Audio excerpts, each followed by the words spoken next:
can right now. Stop talking. Dings. No, not yet. No. Rewind. Yeah. There we go. There we go. Right, so me and Christian have no idea what happened. Our sexual chemistry was so high, plus my talent and Christian's also talent and inability to not crash in real life, though he didn't end up in hospital apparently this time, plus the fact that his mother is his mother, and therefore, because yesterday was Mother's Day, wonderful. And I know he wants to disagree with me because he's a teenager and everybody hates everybody and it's not fair and he's going to stamp around a lot. God, I talk a lot. Anyway, we got to... Let's see where we got to. Let's have a look. I should be intelligent about this and save these to setting sheets, but, you know, I can't be asked.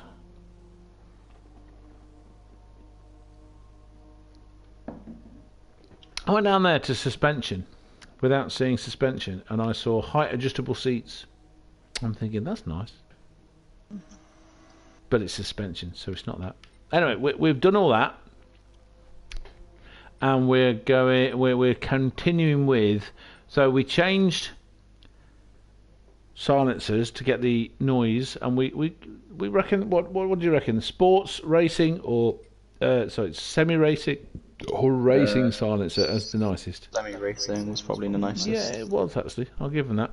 We need to try this on the MX-5 at some point, just to get, because the sports one or the road sports one was pretty nice. So exhaust manifold. I love how the photograph is exactly the same. You get from 264 to 272, but the torque, a little bit more torque. So we're going to the racing manifold now. I don't know if it's going to sound any better. Let's find out. It's probably, I mean, with the next like 3 horsepower. 2 horsepower, 6 horsepower. It's not going to make much difference, but it might make. Oh God! Might make a lot. That does sound good, doesn't it? It might make a bit of difference compared with the sports exhaust, because it's obviously it's cumulative. You know, it's 6 horsepower more than the last lot. A lot more horsepower more by a lot, 12, 15 more than 52, 55. Once again, much of this is to do with my ability. Oh, I did quite well there. No, 160. Bloody hell. Oh, brakes.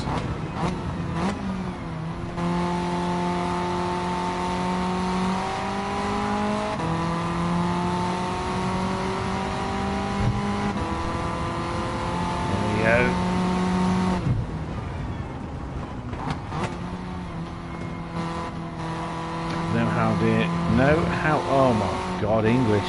No idea how this is going to compare with any of the laps, because this is my first lap in this condition.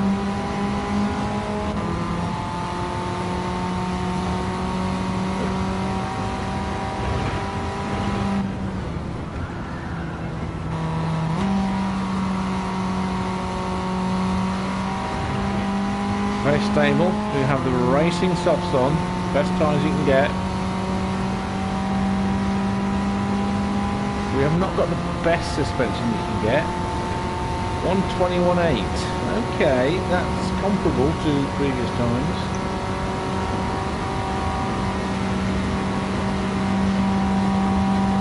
Christian's currently talking to us, playing I'm a Teenager GT Sport Jiggy. Oh no, what are you playing? I'm back on just 7 trying to get a bit more money. Oh, more money! Oh wow! Oversteering into that corner has gained me 0.3 of a second. I found that as well, you know the race we did for the Ukraine? Yes, indeed. Forest Deep. Where I went side by side with Dio, that right and then left. I can't remember you doing that kind of stuff. Yeah. Yeah. That I found like if you slid across like the whole way instead of taking it properly, it was actually faster. Like instead of like trying to actually slow down for the corners, just basically to go straight over them sideways. Right. Okay. Fine. So it was like half a second a lap quicker, but it's like it doesn't work all the time, and it's quite scary. Yeah, that's the problem. How do you control this? Now, what's interesting here is I've just taken it more than a second off of that time. And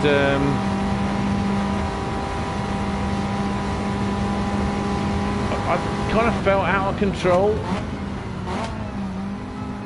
quite a lot of the time. Like there.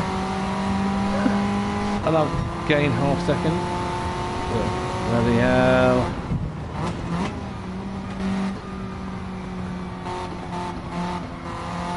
Lost a bit of time there.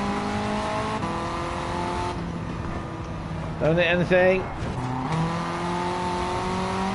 Oh, I had a second for a second. Okay, so I always like to say that the indicators that this game gives you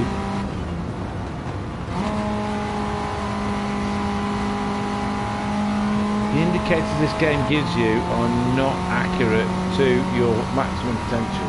Not even close. Because I've just made up 0.3 of a second. But I don't know if that is because of the manifold and the extra power it gives you, or because I am amazing. I'm gonna go for the latter. Yeah, that's because you like me and you're just too kind.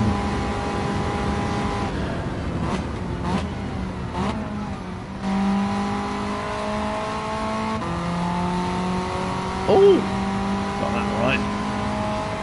At some point, wow, 0.3 up. Do not.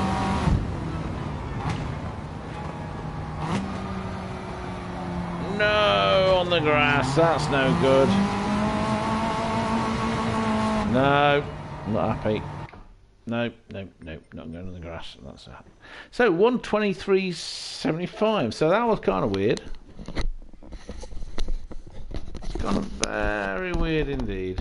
Yes, that was actually much quicker. And as much as I don't want to agree with Mr. Vines. 119.619. That's a real difference, isn't it? That's actually a real difference over the previous time. However, I think that might be because we had a bit of a rest and I came back with a fresh head. Yeah. And prior knowledge of the circuit. Okay, I've only done 3 more laps than I did before. Yeah, but it's kind of like you don't get in. You get out of the groove, don't you? And so you can approach it in a fresh fashion. So yeah, I take your point. I'll take your point. Okay, that's interesting.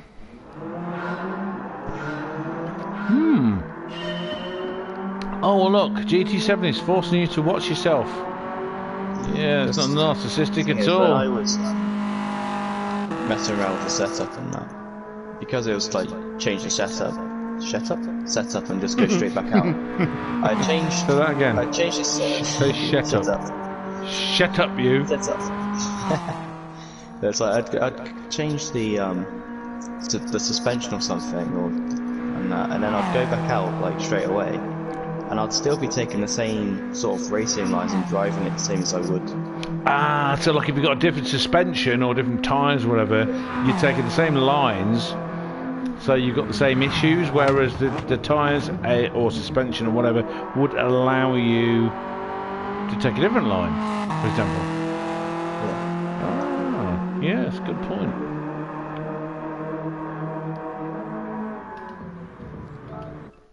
Carry on. Don't stop. God's sake.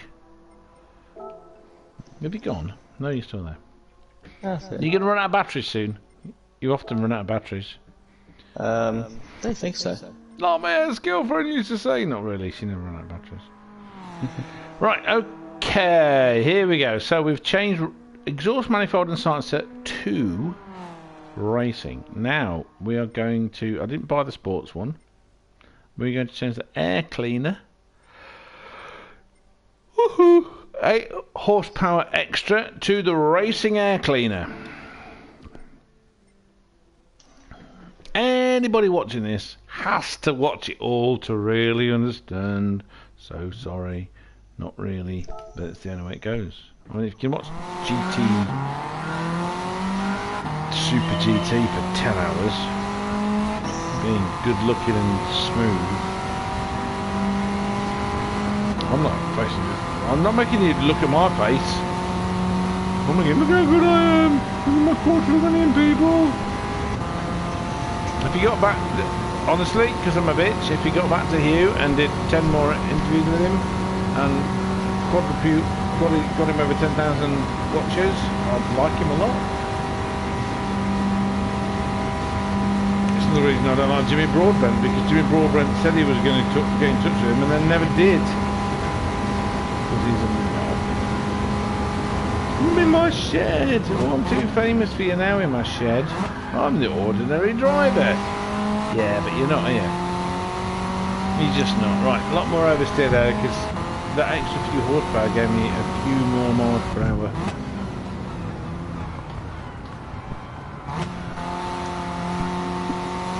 Well, what? Oh, let's be nice to people who are famous. No. Should be the opposite. I don't want to be famous. I don't want to have millions of subscribers. The only reason I would want any subscribers at all... Wow, you can get into 6th. Oh, there you go. So your top speed... entering this corner.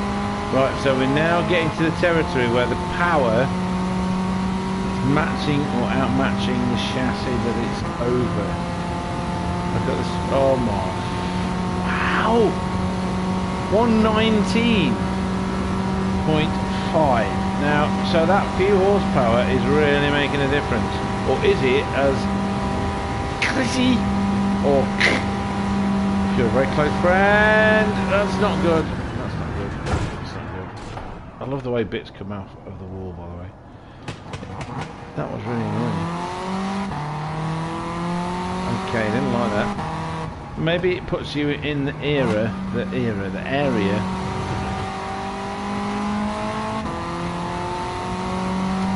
where you have so much power, it starts causing you a problem. Oh yeah. For basic things like steering if you're shit. By steering if you're shit, I mean me.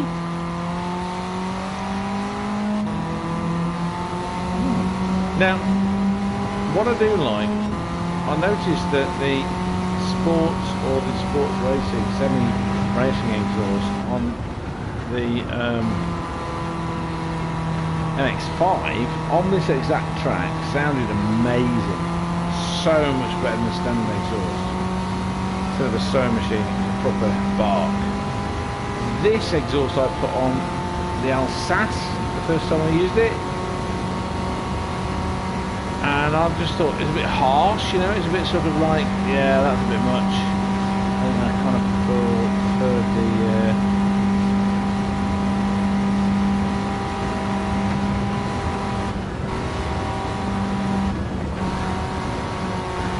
what the hell?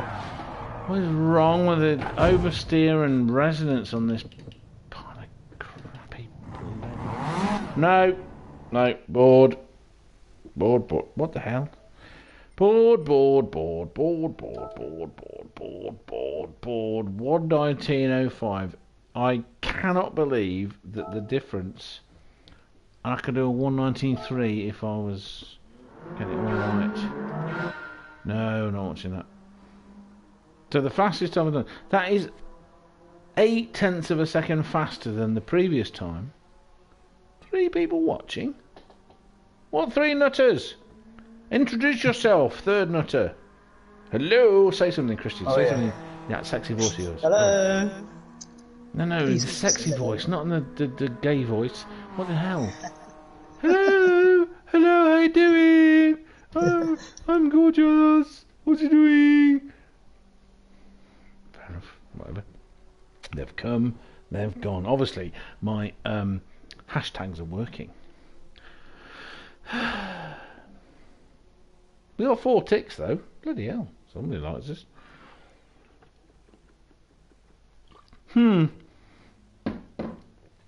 I wish I was consistent enough to know whether it's me getting better, but it's now at 280 brake horsepower, which is 38 more than it was at the beginning. Fair enough. Alright, what are we changing next? We are changing something. Oh God, come on. God, so many questions. Where'd the third person come? They just disappeared. How dare people disappear? At least give a tick. Get faces.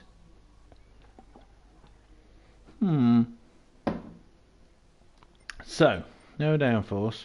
Fully customizable. Okay, ECU's there. What we're going to change, so we've got air cleaner, intake and exhaust, okay.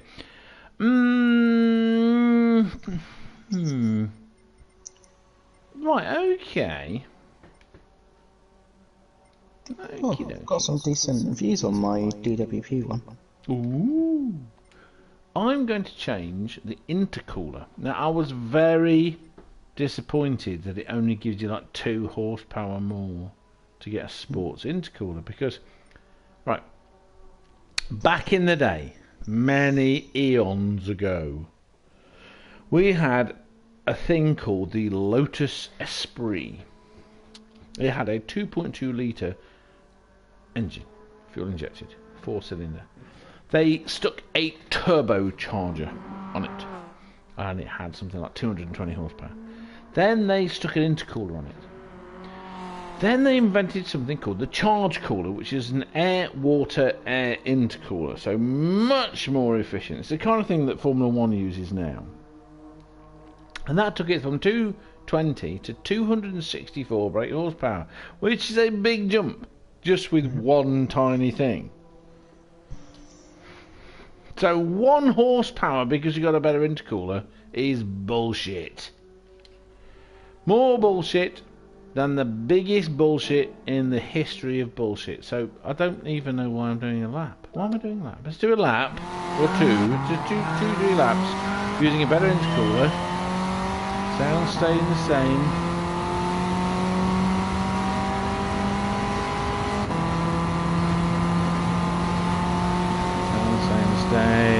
Staying. What time do you get up in the morning, Christian? Depends if I need to get up. So you're basically a sort of 18-year-old version of me. Oh, yeah, it's usually like 10, 11 o'clock. If I don't need to go to bed. Fair enough.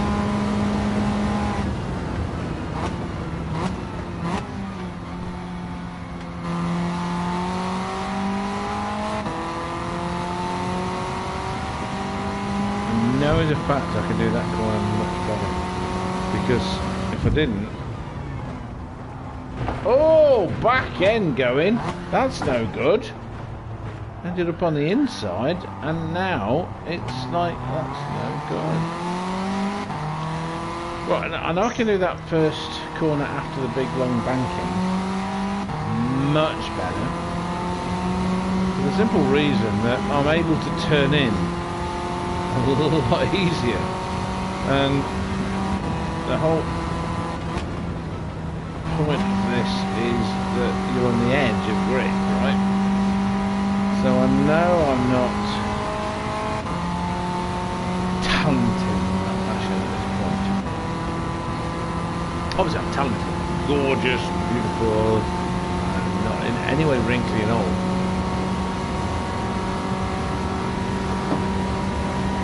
And the double chin caused by cortisol.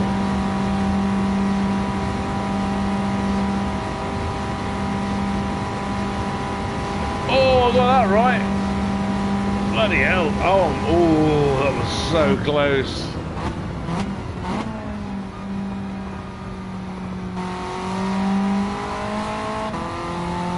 Late apex. Fair enough. 57,000. No. Wow, it really does not like that, does it?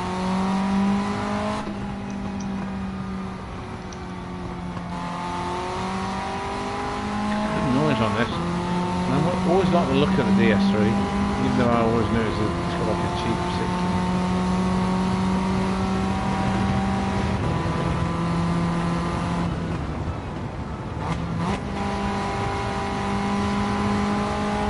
Full throttle much earlier in the lap than I'm used to.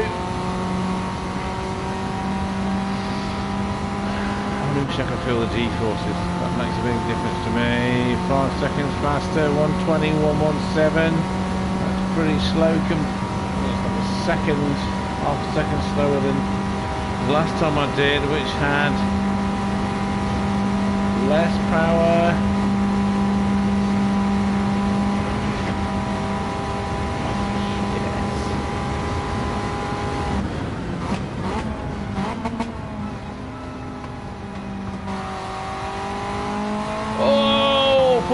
Four tenths up already.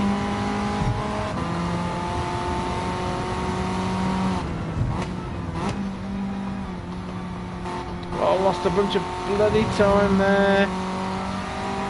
Oh no, that was one of those ones where it gives you a time. Oh wow! Never believe the delta. Because it's too instantaneous.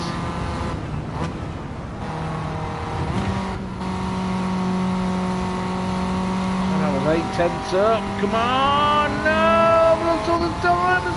No. I've lost all that bloody time. All the bloody time. I was 8 tenths up. All because of the last corner. I'm doing another bloody one of that. That's annoying as hell.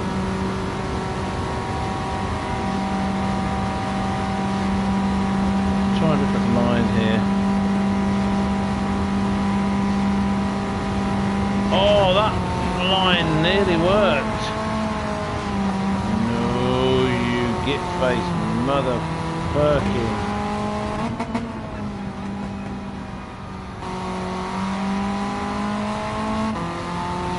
Oh, you eat some bits.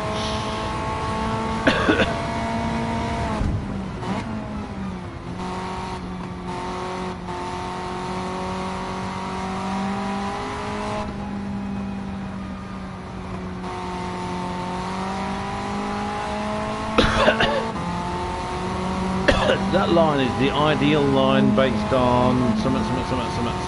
Okay, fair enough. Oh, over the grass. That's not really good.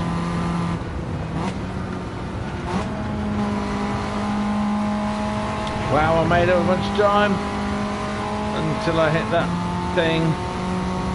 Trying too hard.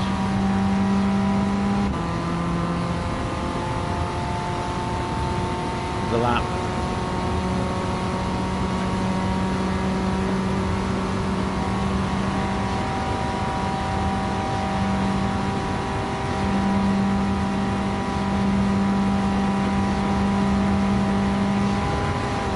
Why is it doing that?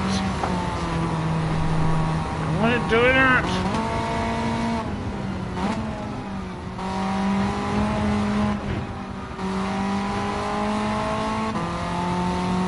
So annoying! Sector 2.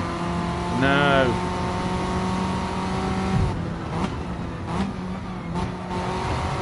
I can go there.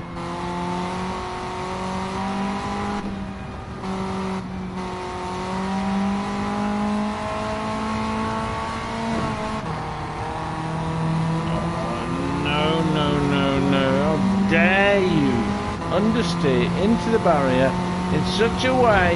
How dare the back end start sliding? Stop it immediately.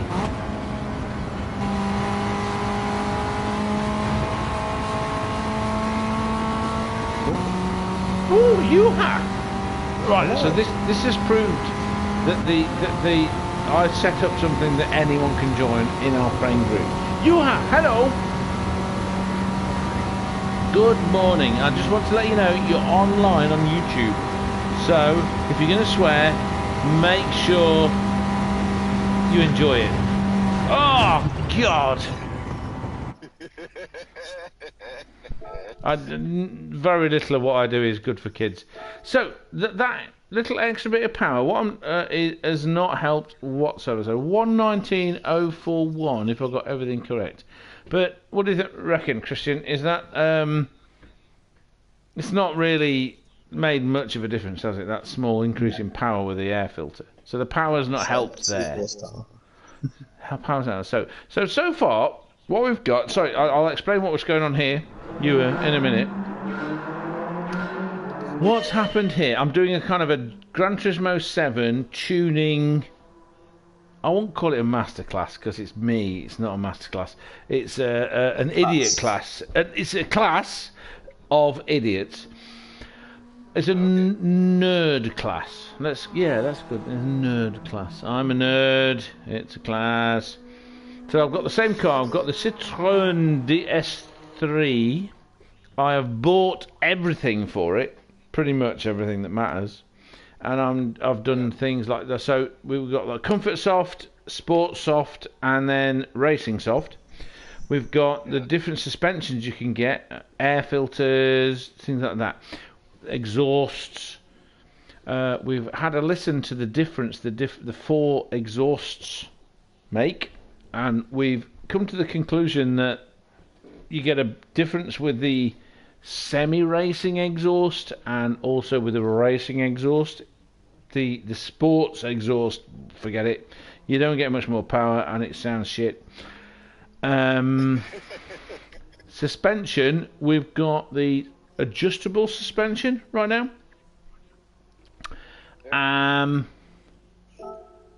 We've not gone on to the racing suspension yet, but that's because it's going to be really complicated.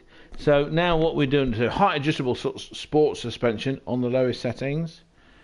We've not made anything harder. So what we've got normal, fully customizable racing transmission. We've not changed any ratios, however. That was a mistake on my part. I wanted to go to fully customizable manual, which is what I normally use because it's a lot cheaper and it does a really good job. So I was trying to show people, that you can get a cheaper option without losing too much. And I'm on the what's the name of this circuit, Christian? High speed ring. High speed ring in Japan.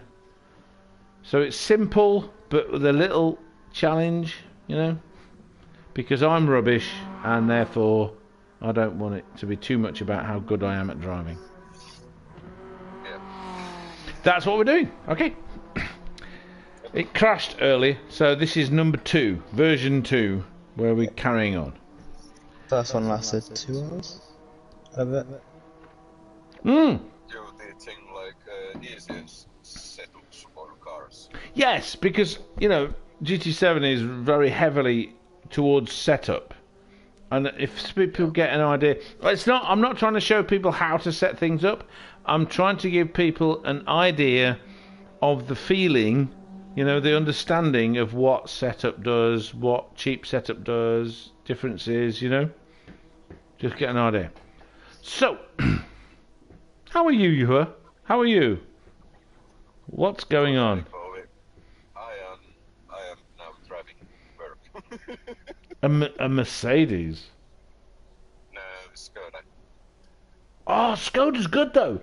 I remember Skoda. I mean, I'm old, 52, so in Britain, Skoda was very famous for a very long time. And in the rallying class, Skoda was the best. The best. The first car to challenge Skoda was the Vauxhall Nova GTE 1.6 or 1.4 SR, which is with the Opel. You know, what was the smallest Opel? I don't know. Nova? I don't know. I don't know. I don't remember. I don't remember. I don't remember the Opel one. Corsa. Corsa, yes. Was it called the Corsa in Germany? Ah, okay. Makes sense. I'm sure, but I think it's smallest. How was your wife? Your wonderful wife. She's very funny. I like your wife. I don't know what she looks like. I don't care. I'm not trying to take your wife, but Yeah. I like your wife. She's lovely. She's funny. Yes. Don't kill me. It's okay. I'm not being creepy. Please don't kill me. I'm only young. No. Right. Okay. So. No one was going to kill you for being creepy. I'm not sure it's because you're talking about someone's wife. Listen.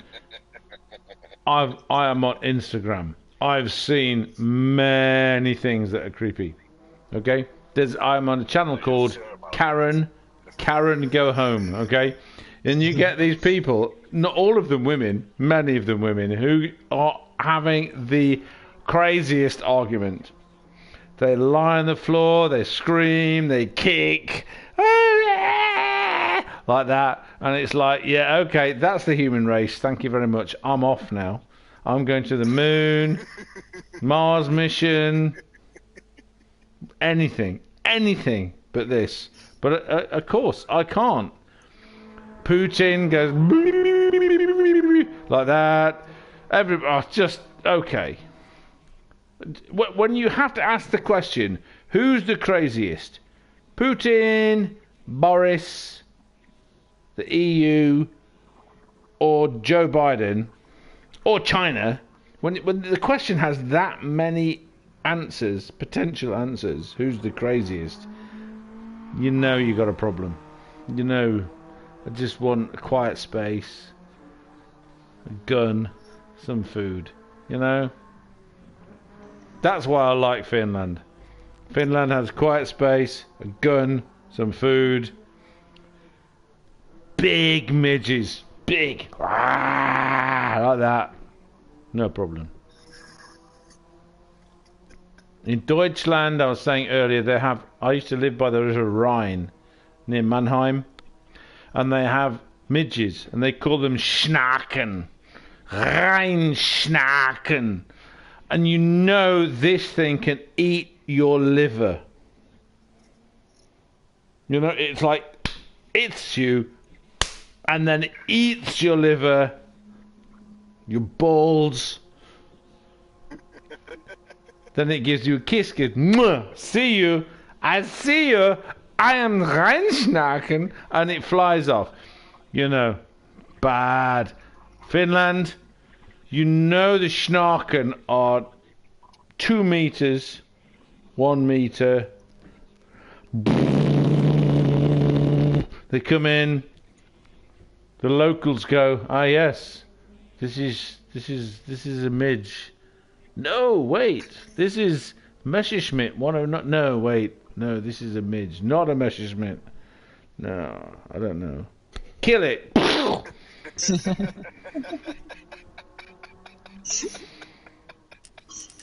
You know how it works. Everybody knows how it works. Right, I have changed my natural frequency of my suspension. I have height adjustable suspension. You can change how hard or soft this is. It's already on the lowest height. You want the lowest height you can get away with on that track, because this lowers the center of gravity. Your cornering will always be better. As a rule, soft suspension gives you more grip, okay? Hard suspension gives you more control, and at high speed a little bit more stability. So that I have changed natural frequency to the lowest setting in hertz. That is cycles per second.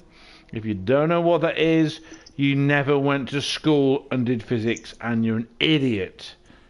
Honestly, come on. Hertz. We've all have radios.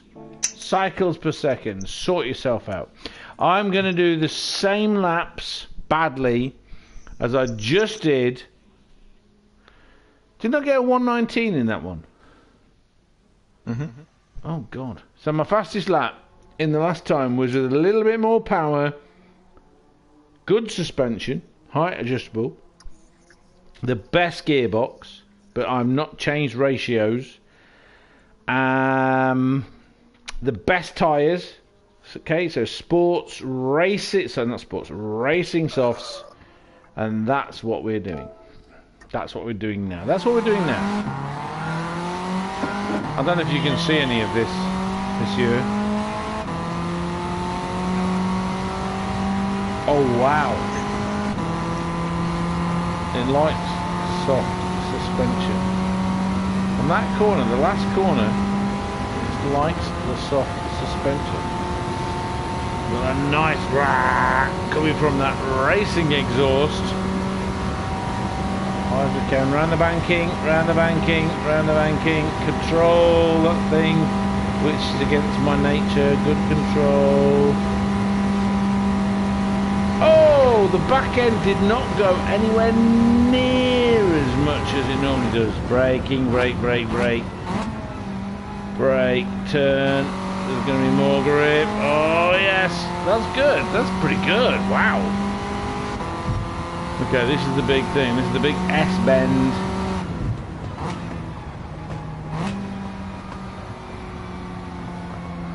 Oh, here we go. I've no idea what I'm doing. Full speed, full speed, full speed. Out of this. It's good. This is going to be a good lap time. Unless I completely screw this up, this is going to be a good lap time. So I've got more power. We're in 6th gear. You're on a fifth, full throttle. Okay, it's not as controllable, but it's got a hell of a lot of speed. 115, 16, 17, 18, 19. Holy shit, that is so much better. Wow. Softening the suspension. I'm going to do a few laps on this. In the background, any minute now, Mrs. Yuha, Mrs. Cowboy, who is very funny, is going to be saying something like, "What are you doing now? Why are you calling yourself funny as Cowboy? You're crazy. Who are these people? When are you going to shave your beard?" Oh, back end goes more. There you go. There's the back, the downside, downside. And I'm still 7th. She doesn't. You sure? Listen, honestly, I'd never kiss you with that beard. Ever. It's a beard, man. Well, hard braking. Hard braking. And the back, it's a lot more unstable under hard braking. But I'm 9/10 more than, oh my god, 118.8. So soften the suspension and you gain 0.8 of a second. What the hell?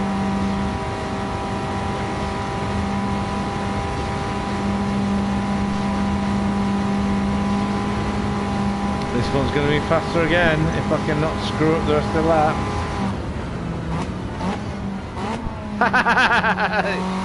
You are disgusting man. Okay, I screwed that corner up. I'm even. I have no idea how to Does do that. not like to. It seriously does not like to brake.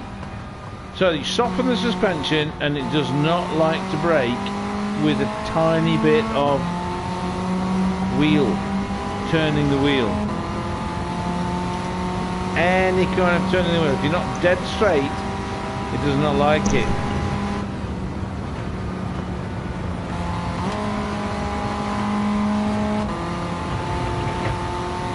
Oh, made up a load of time there. That's the second lap close to my original time, my second time to 118. So it's going to be 119.1. Let's do one more lap, see how this goes. Oh, someone's watching. This is weird, frankly. And also made... No, don't crash into the barrier. That was close.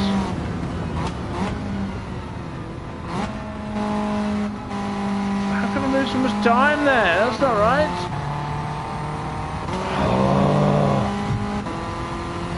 Oh, okay. The person watching is Christian, one of the co-commentators of this incredibly stupid thing I'm doing. Alright, that ain't working. I'm pressing pause. Oh, yeah, that's not working. So, 118.8, that is so much faster. But if you go under braking at high speed, you got softer suspension, even at the lowest setting, the back end comes down. So you get the instability that you get right at the beginning with standard suspension. Okay, that's good. That's good to learn. Good to know.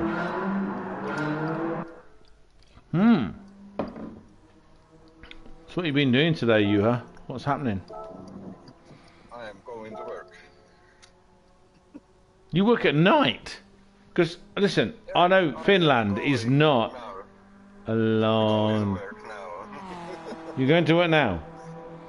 Yeah, I am going to work now. Would you, just out of interest, you don't have to tell me, but what do you do? Do you chop trees down? Do you chop people down? Do you shoot Russians? What do you do? I go milking cows. That's very important. Seriously, that's very important. That's like, you know, I like milk a lot. So, that's great. Well done. Yep. You know, that's great. That's really good. It's better than the job I do.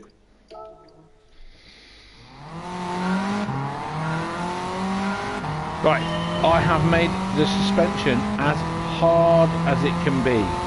Let's see what it does. Oh, wow, that's not as stable. That is not as good. I don't like that. I get the feeling this might be faster, but I won't like it. And it won't be as much fun.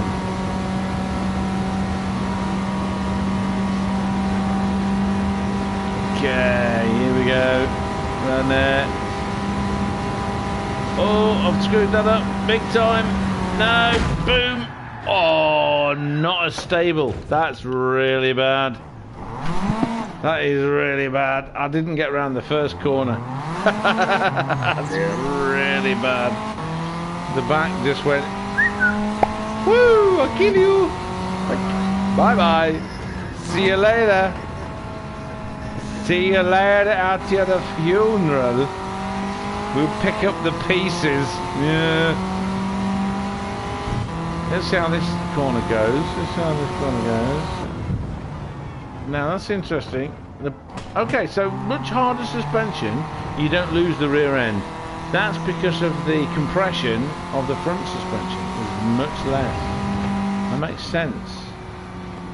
So, that's interesting to remember because you can change how the suspension compresses and rebounds. Remember?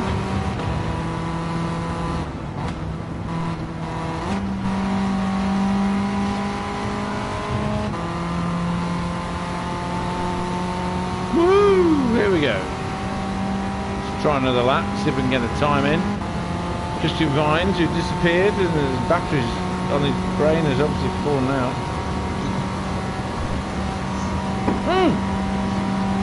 Damn, his back and he heard me. Okay, right, so the back end is definitely more skittish around this bend. Oh, just like that. Waiting on stream. Yeah, there it goes. Yeah. So on that bend, if you've got softer suspension, because I made everything very soft on the last one, but if you in a braking zone, it's a lot more stable.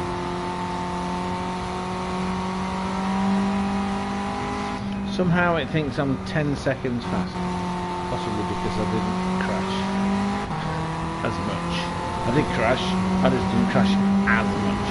So on a bend now, I don't know if I'm going to get to this because I did buy the really expensive fully adjustable racing suspension, which I will put on at some point.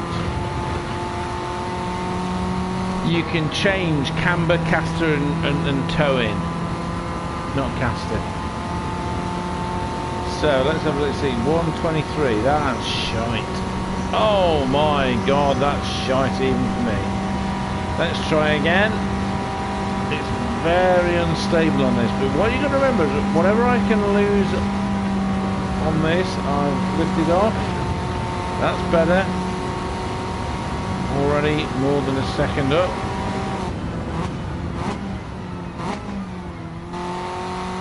Three seconds up. 3.1, 2, 3. So under braking now, this is where fine-tuning your knowledge of suspension is good, because you can actually alter how this thing, any car, works under braking. So if you need something to work very well under braking, you can change the compression rates of the front and the rebound rates of the rear.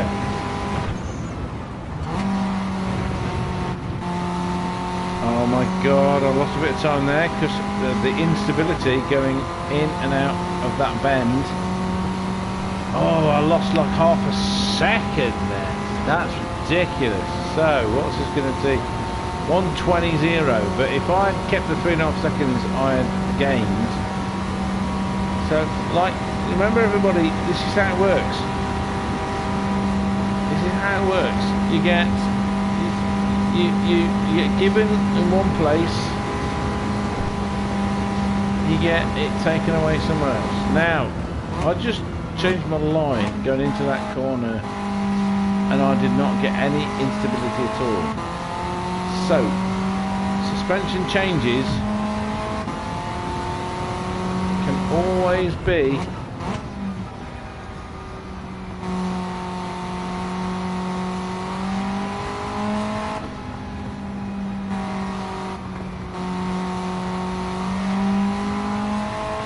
compensated by really good driving. I'm not saying I was a really good driver. What I was saying was is I changed my line and it made a huge difference. So I've gained a second, gained over a second just by changing my approach to 2 corners. 1.3 seconds, 1:19.341. Okay, 1:19.341. How does that compare to the other times? Fastest time I could do? It is the fastest time I could do. Right. No, not watching that shit. Fuck off. Not my fastest time. Interesting. My fastest time was a 1:18.8. So, like everything in life, there is no single answer. This is why setup is so crucial to like Formula 1 and idiots in that, right? It's not a simple case of soft is better, hard is better. You know, we're not boy racers here. We're people that understand or are trying, if you've got any kind of brain, to understand the dynamics of a car. So that's really helped. What I need to do, oh god, there used to be a thing where you can restore defaults and you can't anymore. We can make a new sheet, yeah, which I've not been doing.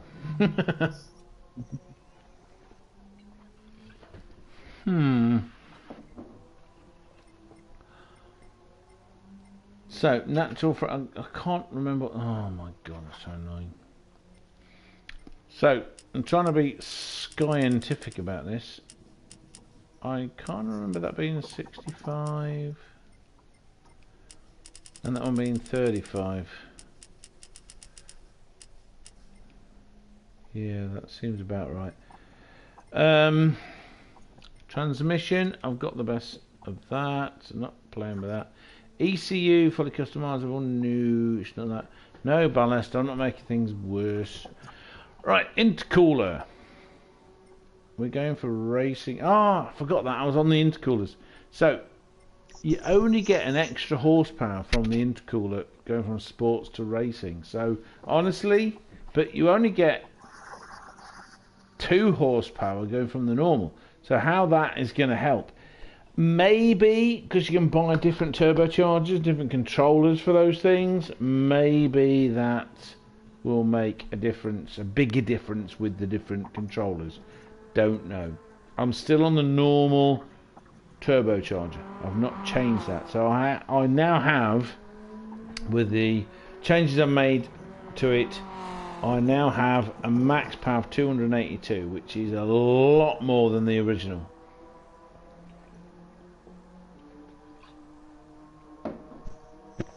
But that 282 is pretty cheap.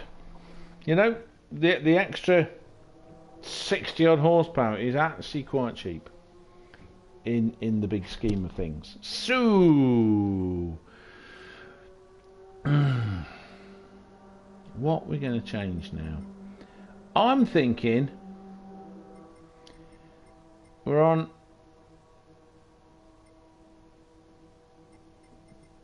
I'm thinking we should change the braking system. I think what I'm going to do is leave the braking system standard and change the pads to sports pads, because we were having braking issues going into that big first turn, and I think we'll see it most easily if we leave it as it is now.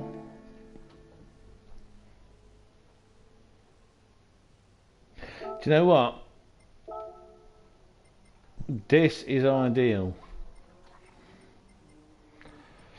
I'm going to change the braking, the suspension back to the hardest version, the one that we just did last. Yes, because we could see that the dive under braking, it behaved a lot nicer under braking, though the back end tended to swing round. So we've now got a better braking disc. Not the best, but a better braking disc. And we are going to see how this works. Because there are a few places where the braking is important.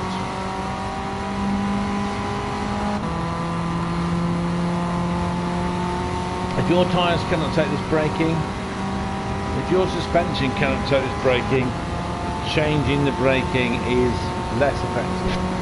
So if you are one of the levels where you've got to, how can I put it, win a race and stuff like that. Slight lift. Okay, here we go. Okay, back end goes, but it brakes later. A lot later. From that red area.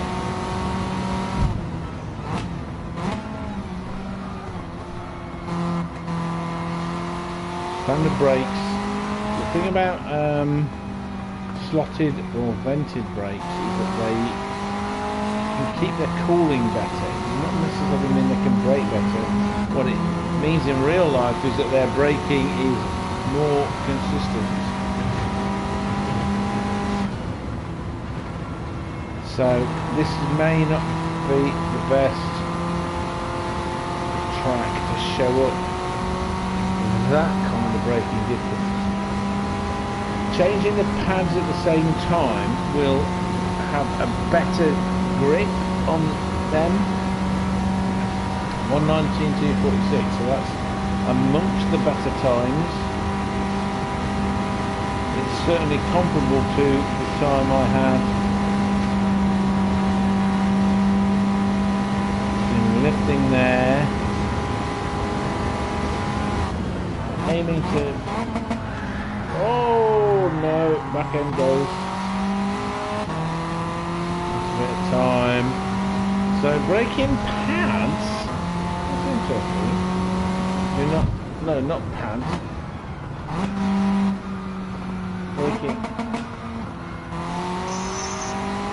braking discs is not necessarily making a big difference. So in other words, the braking force is not increased by having the better quality discs. What will change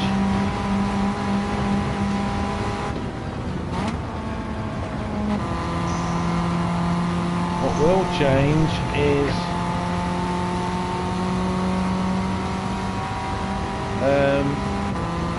the ability of the braking to stay the same, consistent, because it will cool itself better.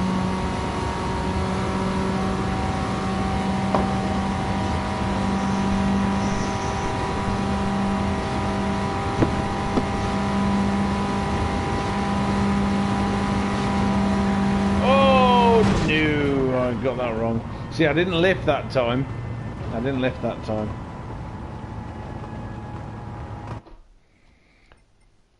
Juha, our fantastic friend from Finland, 1:19:1, cannot perform his duties.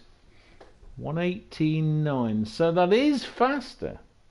That's interesting. There is a definite increase in speed. The wonderful Juha is unable to complete his duties because his internet hasn't got Viagra. That's if Viagra's shit. Personally, I prefer Tadalafil or Cialis as it's known, because it's more consistent. Like any good lap time, it's always got to be consistent. And the only reason I know that is because I was really fat and really unhealthy when I needed it. Let's just give them out, honestly. They give out other stuff. Are you still here, by the way? Yeah. Fair enough. You don't need it. Or anything else for that fashion. You know, 18. Bloody hell, I wish. Anyway, what you thinking about that then? Did you hear much of what I was saying? Have you seen anything of what was going on there? Yeah. So what I changed there was the braking pads. This. No, I thought it was the discs, but it wasn't. It was the pads. I went to sports braking pads. But what is the difference between slotted and drilled? Yeah. None. No, they're just two ways of doing the same thing. Oh, they're just a design sort of. It's two, right, because you can actually buy in real life slotted and drilled. Yeah. The idea is, what you're needing to be doing on discs is cool them, so vented discs, the first main thing, okay, instead of solid. So if you look at a car, the front disc will be effectively two discs that are connected by bits of metal. So there's a gap between them, but with metal, connecting them. Most discs will be like that, and they are vented discs. The back disc will be a solid single piece of metal. The reason why that happens is to increase the surface area for cooling. Brake fade happens when your discs overheat and they're no longer able to grip the pads to slow you down. Right? If you then put these kind of grooves in the discs, whether it's front or back, motorcycles or cars, doesn't matter, what happens is you get a sharp edge. The sharp edge partially sort of cuts away the glazed, glassy edge of the friction material of the pads, and also increases a bit of area. Drilled discs do the same thing. So that drilling effect, it increases the surface area to cool it, but also gives a sort of a sharp edge to sort of scrape away crap, and a glazed effect on the friction material. A bigger change would be having a friction material that works better. The thing is, like everything, it's a compromise. So when they talk about racing pads, they're talking about something. If you're on a road car, I mean, you're learning to drive. The key about road driving is there are many things you need to be doing. You're driving slow, in traffic, with pedestrians, and what are those things? Traffic lights, junctions, all this kind of stuff. And you need to be able to have a high degree of modulation, a high degree of control over your braking. Yes? So, slow speed, when your discs and your pads are cold, you need to have as much braking as you do when you're driving at 150 mile an hour. But at 150 mile an hour is a very rare occasion for a road driver, especially when most speed limits are 70. Though it wasn't that long ago when national speed limit sign meant literally no speed limit. But in those days, cars usually couldn't do more than 80 or 90. So imagine today, national speed limit, you would get the odd car that could do over 100 mile an hour on a standard road. Not many. So, 60, 70, it's pretty closely accurate to what you can safely do on even a country road. The same braking system needs to be able to stop you gently at very low speed. So unlike a racing driver's car, where everything you're doing is either full brake and no brake, or no brake and full brake. It's like you're either trying to stop as fast as you can, or you're not trying to stop at all. So you have a system where it's like you need a system that needs to work in 98%, 90% of all situations, compared with a system that only needs to work in 2 situations, not working at all, and being therefore very light. I mean, you might think it's ridiculous saying it not working at all, but you need to, that brake disc and the brake calipers need to be as light as possible. Unsprung weight is very important for handling of a car. Or full-on braking, absolute superpower braking. So it's like a switch, on, off, right? Modulation is not important. Comfort's not important. All these things, but in a real road car, these things are important. So, vented or grooved discs, drilled or grooved discs are something to try and give you a little bit more, can I say, controllability and availability to high performance cars. Totally pointless to normal cars. Totally. Because they don't do anything. You're never going to overcook your brakes in most normal cars. Most normal drivers are not going to do that. They do the same thing. Like I say, there are people that do grooved and drilled brakes. Vented discs, however, are a big thing, because it is possible to overheat normal brakes with a normal 2-ton car, in a normal stopping situation. So you want something that cools it enough to stop that, but it increases unsprung mass. You get 2 discs in the same space as 1 disc, so that's more weight. Yeah? So if you look on GT7, the idiot that talks to you, if you click on learn more, he does actually say in this game it makes no difference.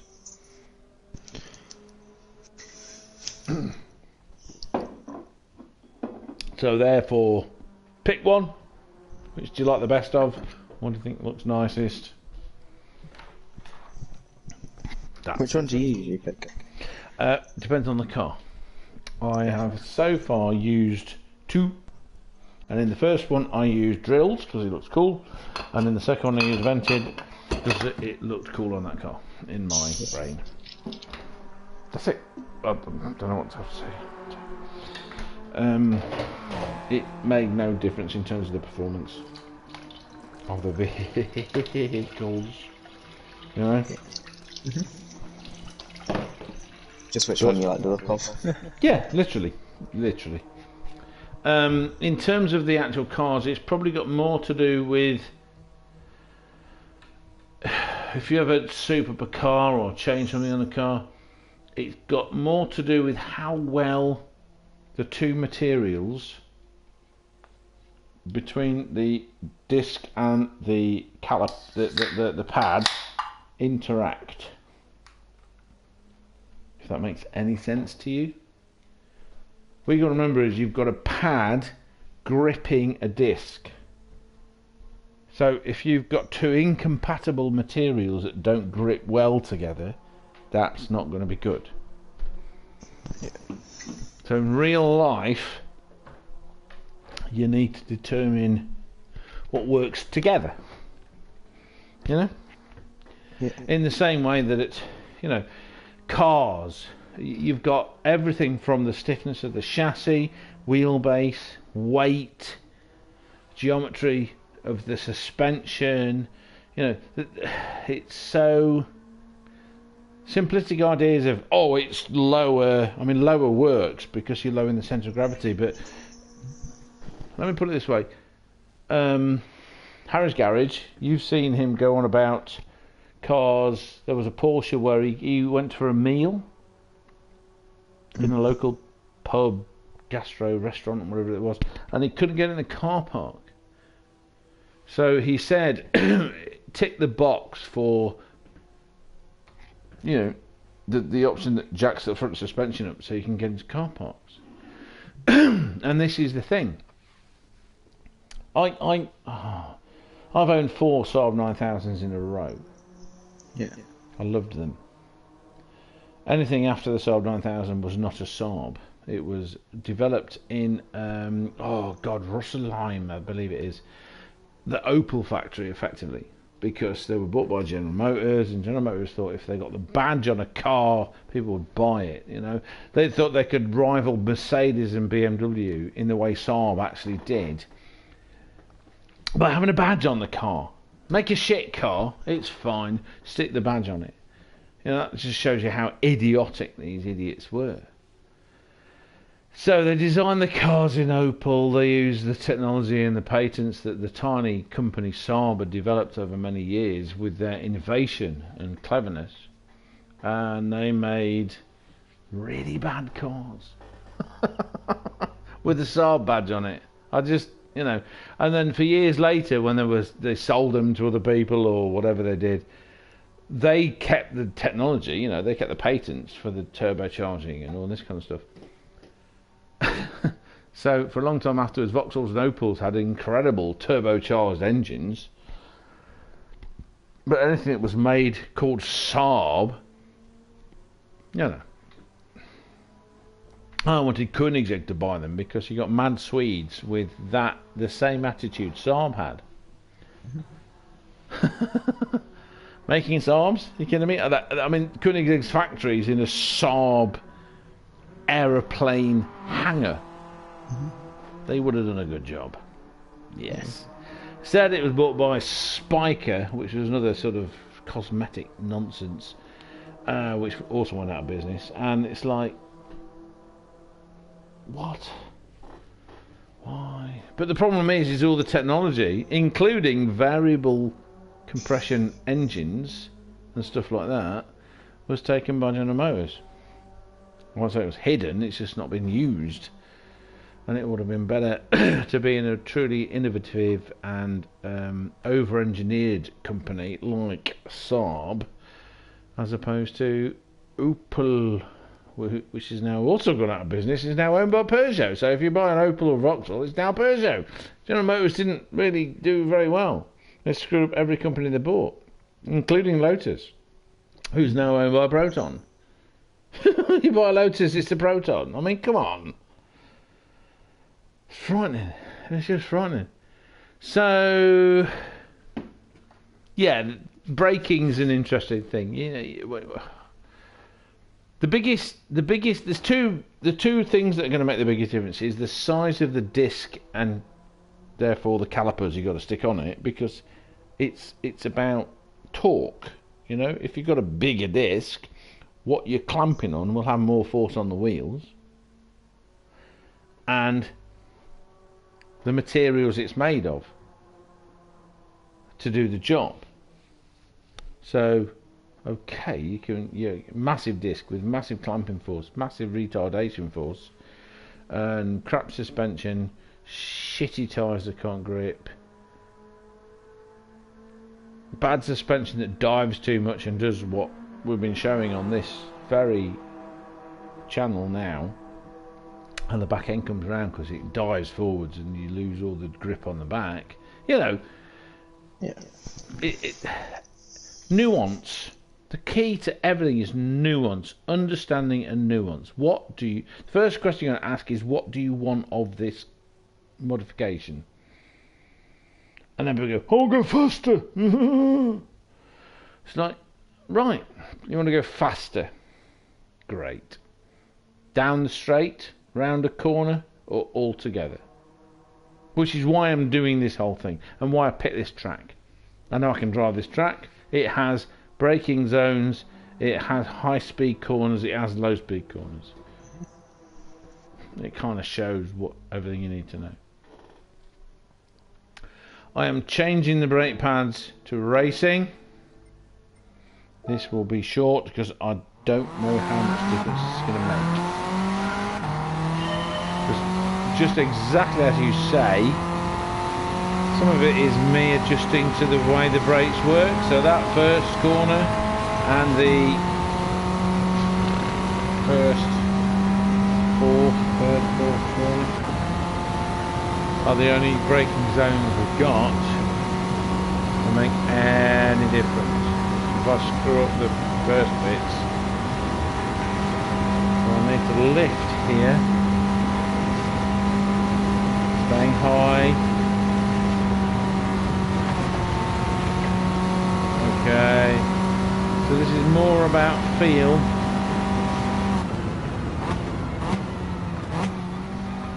Oh wow, that made a big difference. Alright, okay. Standard discs.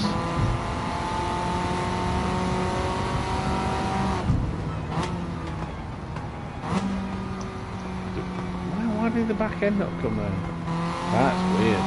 I don't know why the back end didn't come round, considering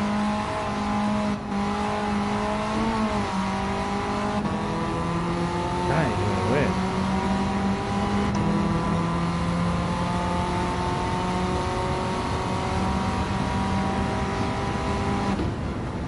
It might simply be that the brakes bite quicker, because, you know, different brake pads in a normal car will bite in different ways, you know. I noticed that in my years of driving, just driving a normal car, that if you get the different pad, it bites in a different fashion.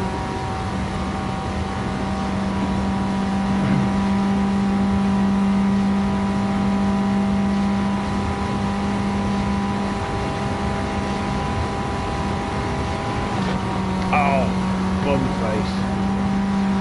Yeah, that didn't work.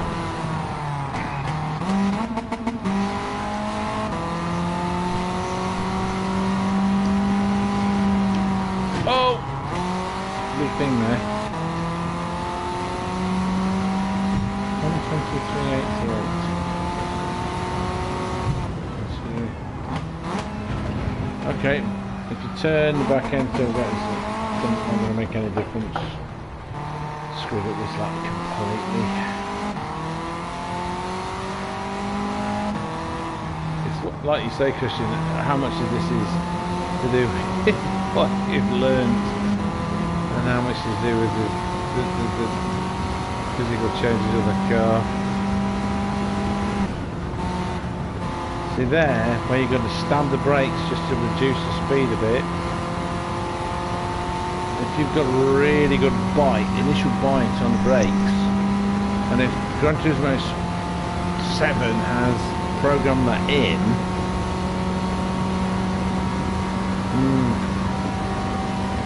Sector 3, nearly 2 tenths faster because of something.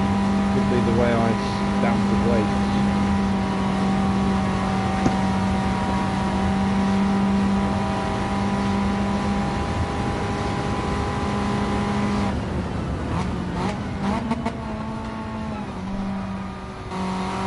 Wow! That corner I've gained about half a second.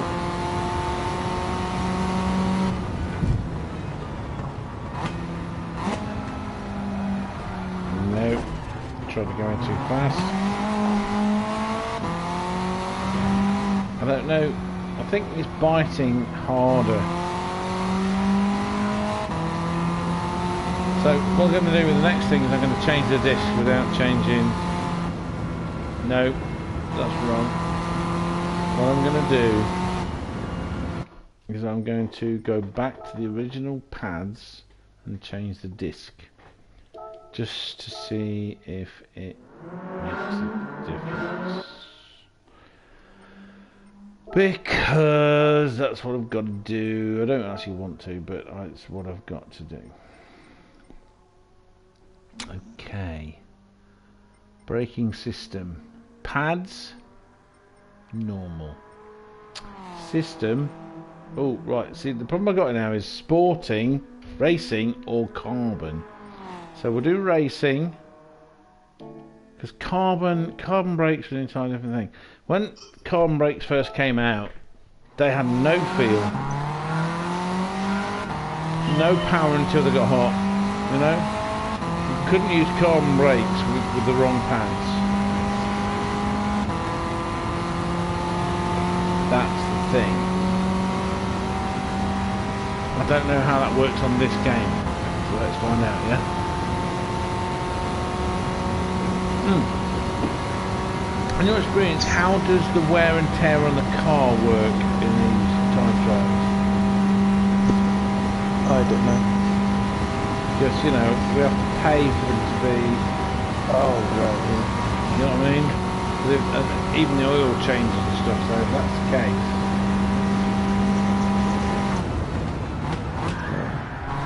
Wow. It's funny that we're talking about this because I've just been recommended a video on my YouTube about carbon brakes worth it in Gran Turismo 7. Oh, okay. Fair enough. Well, we'll find out now. I've not done it yet. I've just done a very late braking into that turn at the end of the big banking. Yeah. The back end still went, which is again more to do with the suspension than anything else. But it braked. That's with the better discs, but normal pads. And this is the problem. I think what we're doing is we're going to the limit of the abilities of the chassis over the abilities of the brakes, if that makes any sense. Yeah. 1:23.33 first lap. That's not bad, but I'm still not anywhere near my fastest time. I think my fastest time might be with the softer suspension. I wonder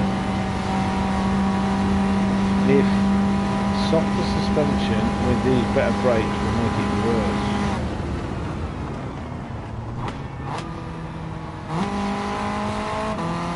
Wow.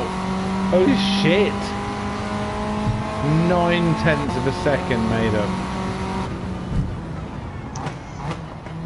That's a lot. Lost it on the braking zone into those turns.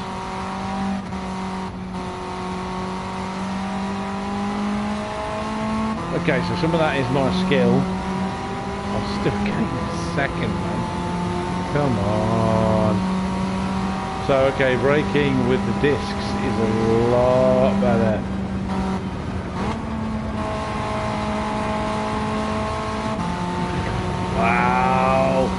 I'm nearly 2 seconds up.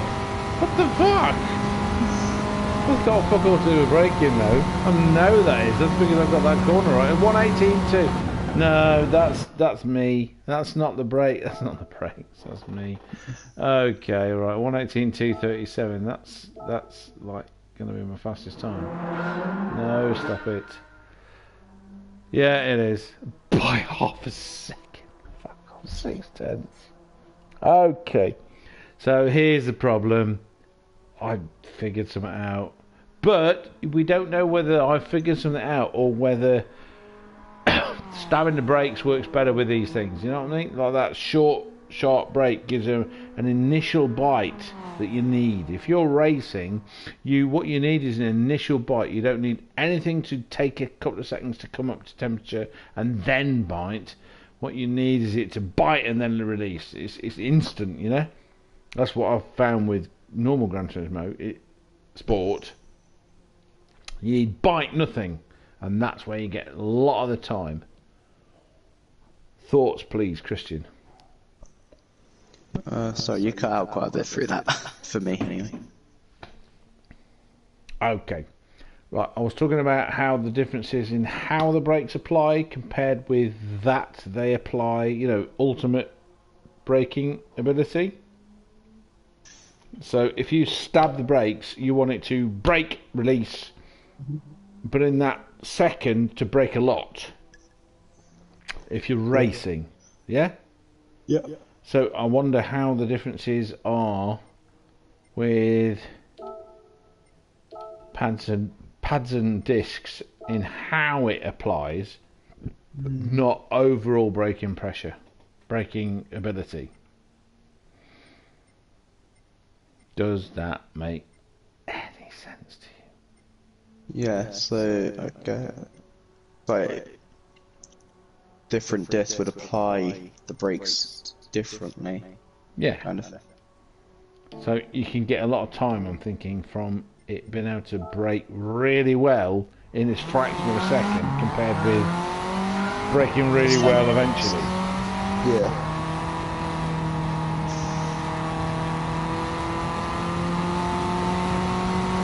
So just changed to racing slotted brakes. Let's see how that changes it.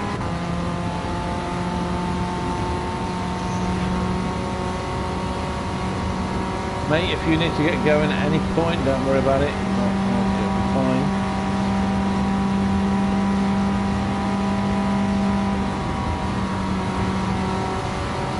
That dotted line is bullshit.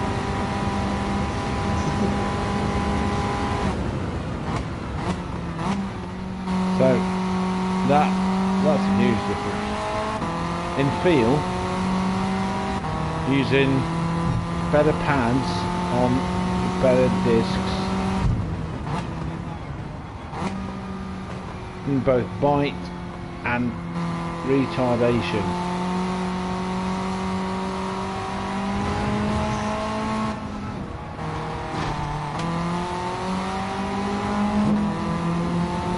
Not much difference in my ability as a driver.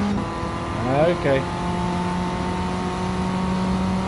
Oh my god, I really need...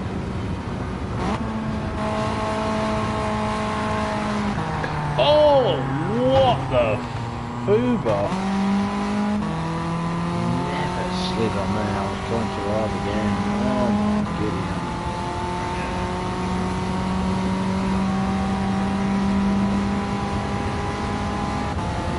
Yeah, I think I'm going to head off. That's fine. Not a problem, Christian. Not a problem whatsoever. Thank you so much for joining me. I hope you enjoyed it.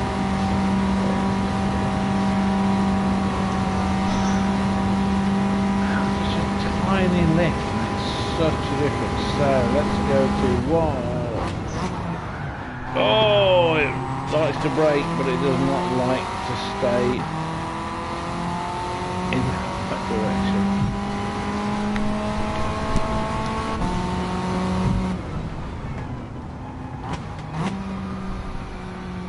Here we go. So this is me trying to learn from stuff.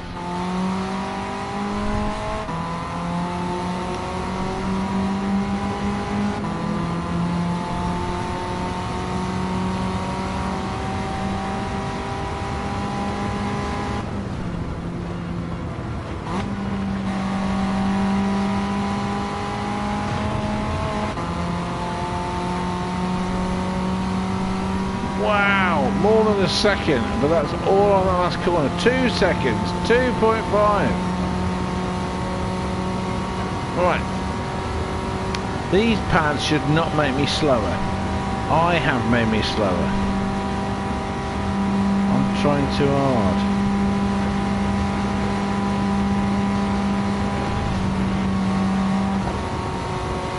What the hell?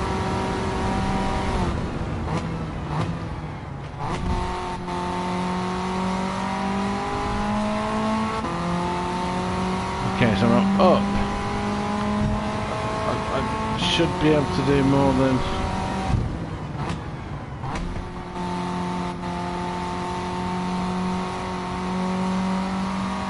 A lot of this is... Oh, see, this is what's frustrating. If I was already brilliant...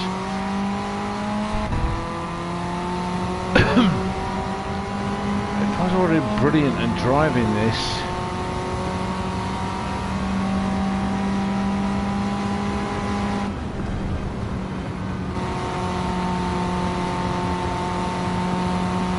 Don't change down.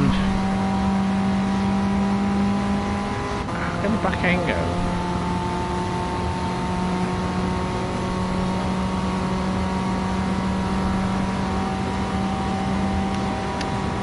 Bear in mind, right, anyone look at this thinking, well, I don't bother with any of this kind of crap. One of the things, if you're on any kind of high-speed circuit, any kind of high-speed circuit,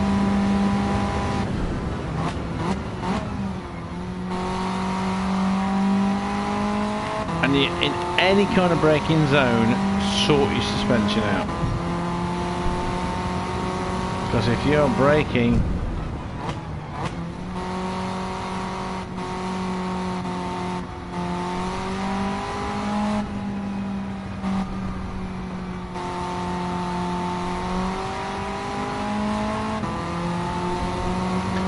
any kind of braking, high speed braking into any kind of corner,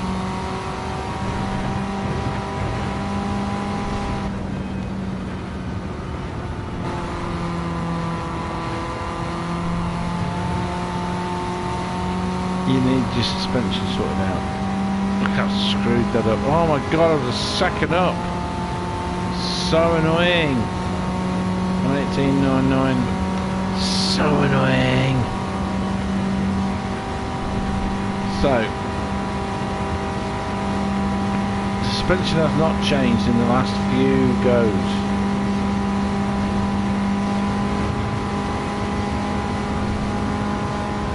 Finally.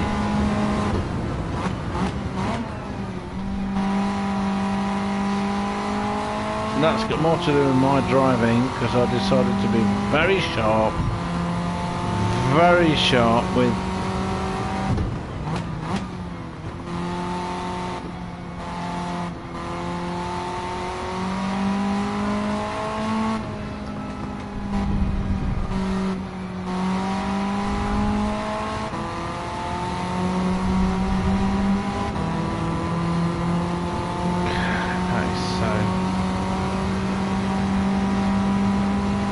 half second up.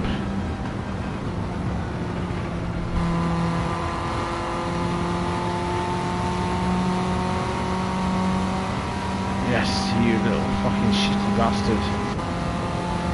Yes! Yes! That's, I think, my new fastest lap. So, I'm in decent brakes.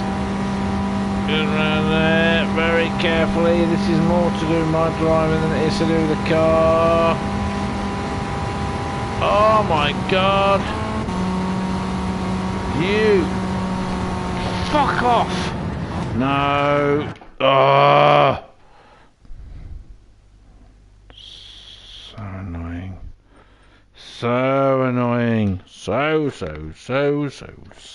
annoying. Oh my goodness, trousers. But okay, 119 352. So that's the fastest one. Yes, get it. Fastest possible. 119 dead.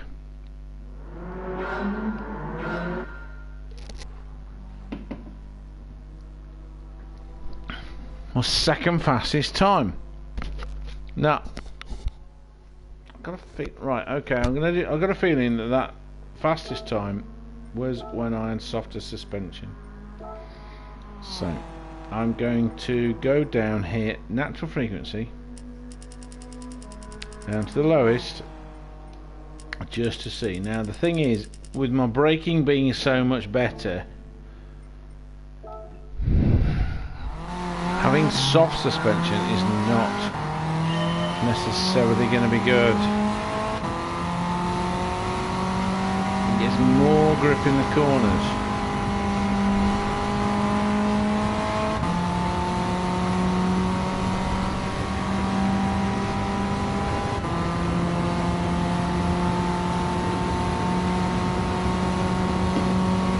So I'm expecting in heavy braking zones where I get more braking, less suspension control. So that's natural frequency. It's not.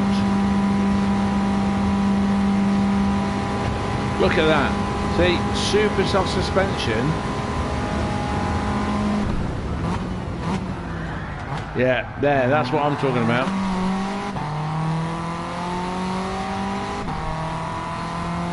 That's what I'm talking about. See how it dived and the back end came round?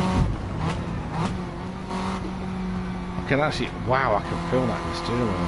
I don't think that's the kind of thing that happened in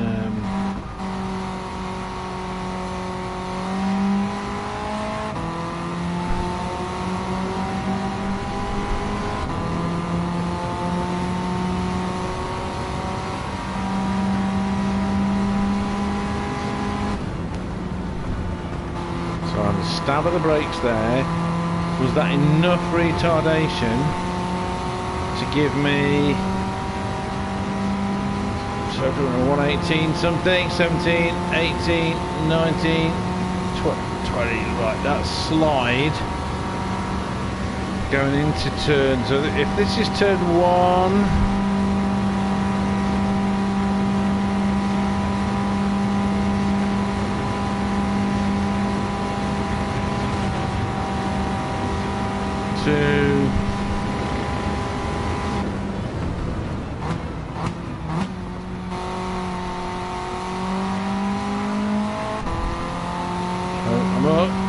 entry to the corner was down, but exit and the second up. Okay, it's... Oh no, you fucking... But why?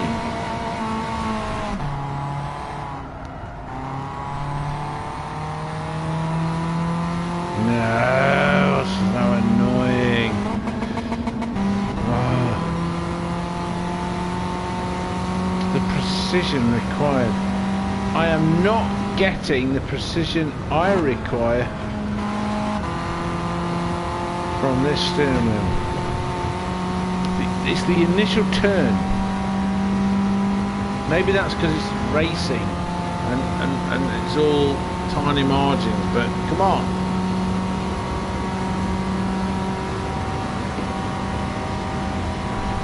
When you get like 1 or 2 degrees like here, drift, fuck you.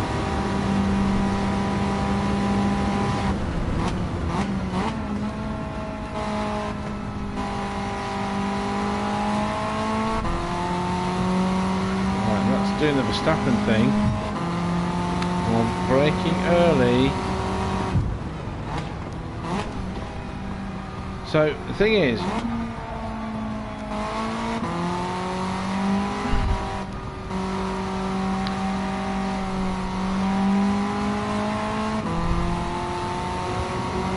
braking early became my speed in.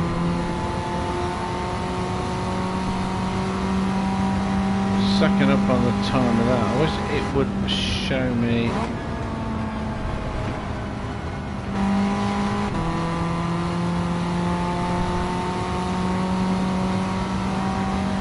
Oh, lost so much time there. So, okay, it's going to be in the 120s. 19s. Alright.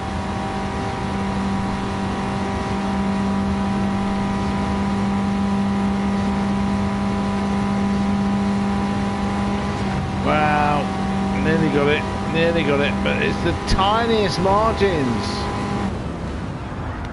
No, you see, you can brake, but the soft suspension doesn't allow you to.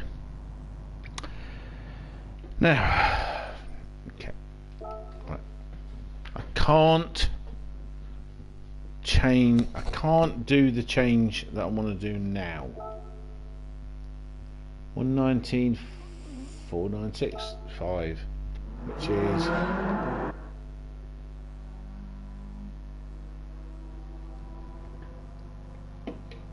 Nowhere near the closest. I want to. I can't remember what the. Right, let's do the. We've got the L1L and LR1. So let's have a look. I have not. It's not letting me check. Oh, I've not done it. Not done it. Right, it's not giving you.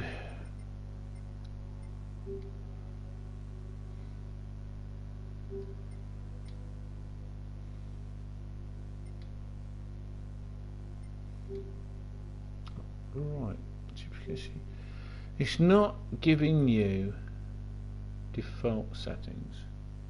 Phil! Hello, Phil. Phil, my lovely Phil, who is a total pleb. That's a joke, by the way. It's not a joke. He's part of the plebs. He's the guy. He's the guy that does plebs charity races. It's Phil, and he's a bit of a hooligan. That's another one because he's kind of, goes by hooligan. Right. So GT7, I like this screen. I like the measure thing. I like the way you can compare stuff. It's okay. This is good. I do not like how you can't. There's no button to reset to standard. Why? Seriously, why? So what I'm going to do, I kind of remember that being 30. Let's go. I'm having to pick things. I remember it being about. Oh no.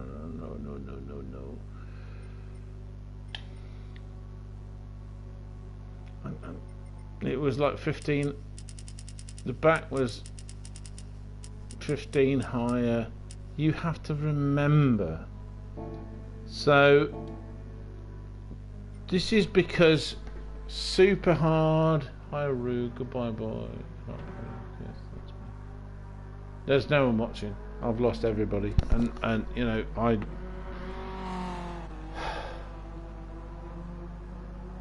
I was so completely crazily destroyed by getting GT7 up and running for multiplayer, and then doing the frankly fantastic TMK Racing 444, the Merkaba King, Matt, my mate Matt. He did a brilliant race with Zvicic yesterday, and way too many people wanted to join in, and he wanted me to co-commentate, so I did. So the reason I was doing it is instead of being handicapped by watching the YouTube thing and being 30 seconds behind, and I got a birthday present. Yesterday was Hugh Hatrick's birthday, and as a present he like he did a year ago, gifted me with Gran Turismo 7, like he gifted me with Gran Turismo Sport and the PlayStation it was on. I've got to say that Elbows Hatrick is probably one of the finest people I've ever met. I've met a very small number of people that I have real trust in, despite my issues or humanity. I would say humanity, because you know, even your ex is human and could never be able to behave any different to the way she is. That's the thing I've learned. I've learned. Phil, why have you not ticked me? I've only got 4. I had 4 for hours. Why have you not ticked me with a like? What the hell? God, Phil. I'm only little. I'm not little. But I do care.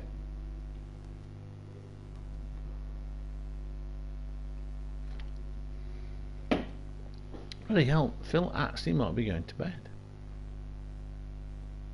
I love the way he goes deja vu with the correct inflections. Very good. That's Phil. We love Phil. Right, okay. I have just softened the suspension to something in between. So I've got much better brakes.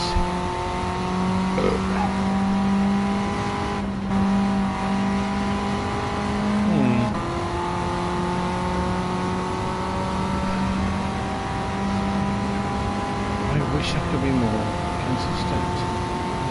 I feel better behaved. So we have established that on this car at least, I will be addressing this later.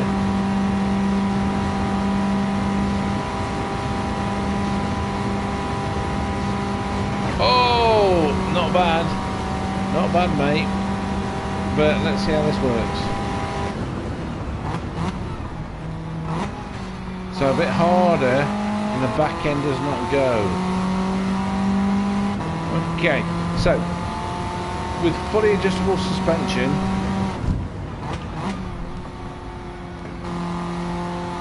I don't know, I wish this gave you comparisons to previous laps.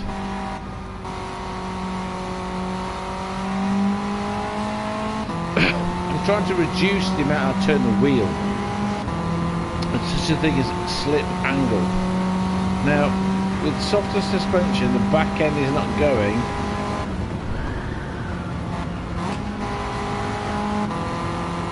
Oh, this is going to be good. I've got a feeling this is going to be good. I did like this yesterday. Nearly bought my wife a Citroen C4.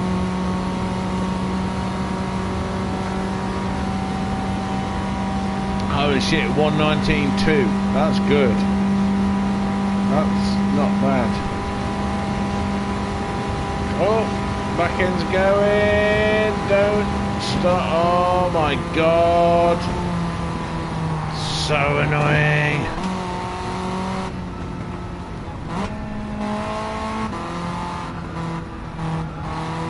Bits of this really look like Abu Dibby Dabby.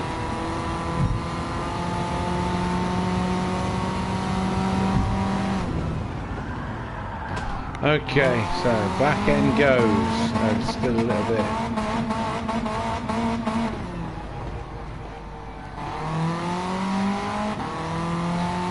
Oh, God, keep track. I need an assistant to write this shit now, or some kind of software package to remember what I've done.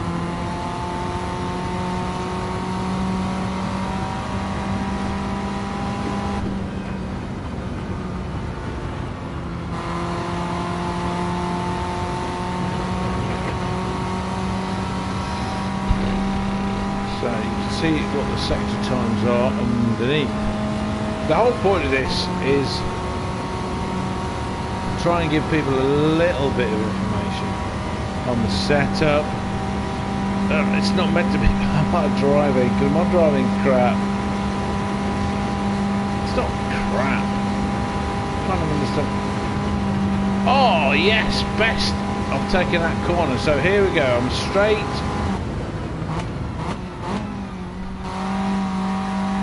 Needed to be further out. Made up time. 119,299. Okay.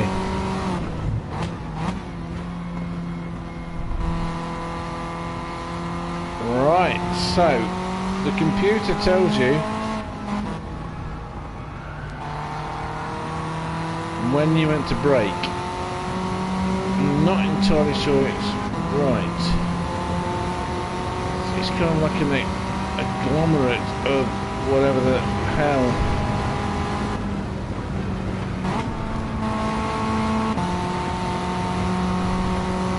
Oh my god, I got that kind of right finally.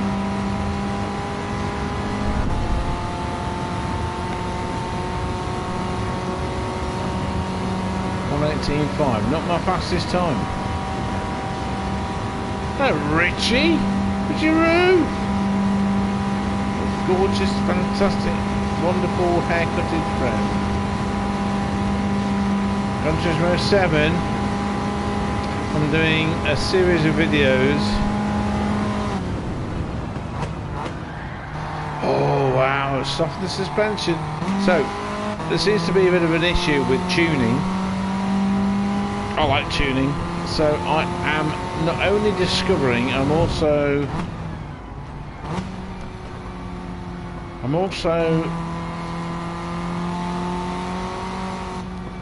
demonstrating. That's a good way of putting it. Oh no! No! Yeah, ham-fisted. That was ham-fisted. Different tuning options on. So what the hell? How can it do that? It's front-wheel drive. What the hell? No, no, no. Peed off. No, no, no, no. Richie-roo! Did we ever discover which one was Richie-roo and which one was Roo Richie? I know it started out as that kind of stuff, but are we both Richie-roo? Are we kind of like Siamese twins? We're both Richie-roo. Can you imagine an actual Richie-roo? It would be, that person would be a total genius. So, fastest possible time, 118.179. No! Piss off, showing things.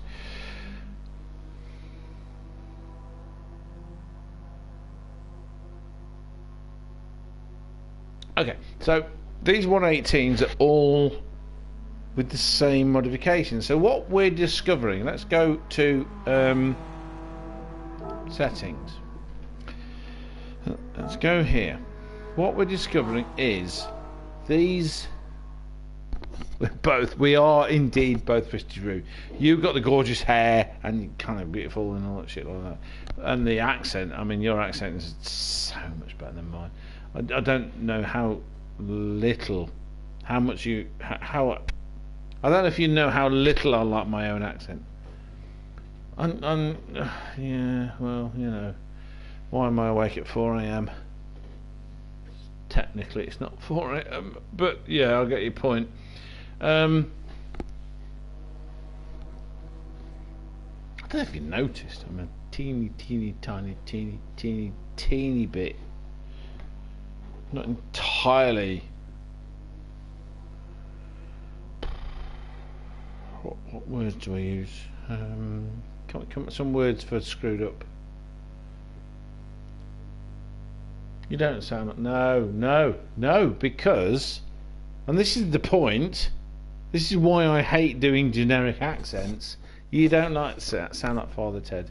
I had a pal, look him up. By pal I mean an acquaintance. Look up Joey Egan. He's a Dublin fella. 6'2", kind of podgy. He was also Mike Tyson sparring. No, not sober. Not that. God. If I was sober, I won't be awake this time. Fucked. Oh, fuck it. I'm fucked. Fucked. Kind of fucked. Fucked and trying not to be fucked. You had Greece. I had kids. Today is the... Yesterday was the 7th anniversary of the last time I was vaguely happy. Also, Hugh's birthday, he was 47 yesterday. Don't tell him I said 47, but he's 47. The 26th was the last day I drove a car. 7 years. 25th was the last time I had sex. And it doesn't affect me as much as it used to be in any fashion, not even close. However, it does affect me. I remember these things, but you know, I don't screw up inside like I used to.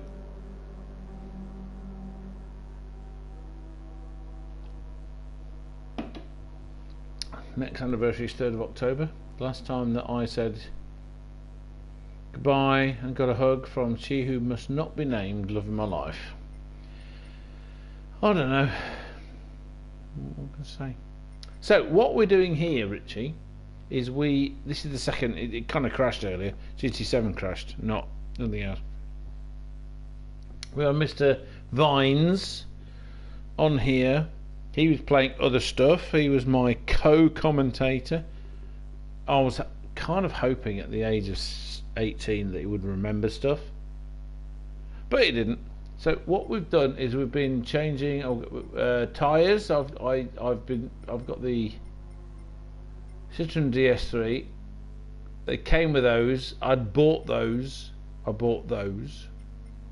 I know they cost a lot of money, but I wanted to show people. You got the suspension, normal, height adjustable, which is the one I've been going for. Is kind of like a pretty decent thing, fully customizable. We haven't got on that yet because that's another level of complexity. Differential, not changed it. Fully customizable, just left it as it is.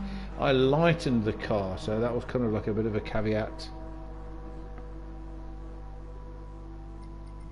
I left the ECU on fully customizable, so I got a bit more power from that. I'm not messing around with that kind of crap.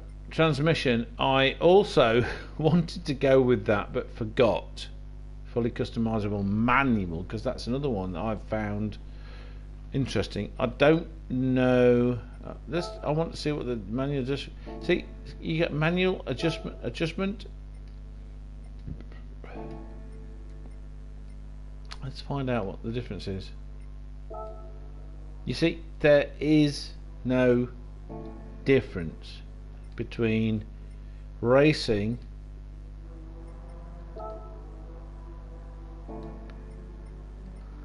and manual customizable, other than perhaps speed of gear change. So I will say to people, just as I have with all the other cars I've got, ignore that one. Go for that one. It does everything you need to do. I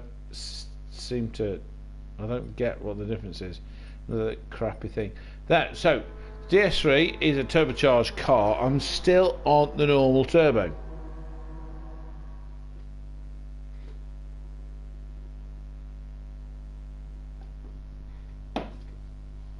I haven't changed anything with that yet. You get more power, but a bias towards the low RPM, medium, high RPM. I've bought all the turbos. You also have automatic adjustment as you shove it your SSRX. We're on Gran Turismo 7, mate. Is that how does that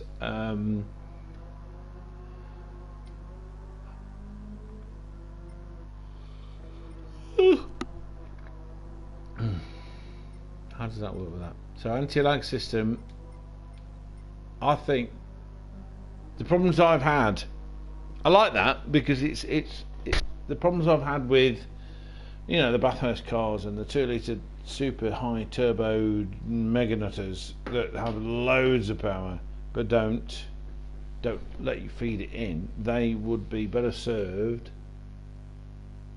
Okay, cool. Alright, cool. Same for GT Sport or 7. Automatic adjustment is useful. But this is effectively me using my natural tendencies, shall we say, scientific approach. We fiddle around with the air cleaner, we fiddle around with the silencer, we were looking for a better noise. I would say, let's look at this, don't bother with the sports in any fashion. Doesn't sound better, you hardly get any extra power. Go straight for semi-racing or racing. And the power difference, if you look at it, is negligible. I mean, 11 horsepower, okay, fair enough, but just for the money, go for that or that. Manifold, you get a bit of power increase, it doesn't change much else, but depending on the track, of course, that level of power increase. What we don't know is whether that is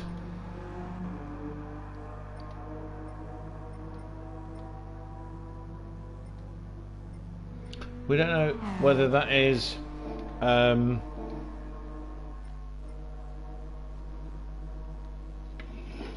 finite power increase or a power increase relative. You know, it's like if you get like a 10%, is it 10? You know, and then you have a better air filter, like in real life. If you have got a better air, if you stick a new turbo on, is that going to be restricted or strangled by having a crap air filter? You know, that's not clear, and I don't really think that I've. I don't think I've.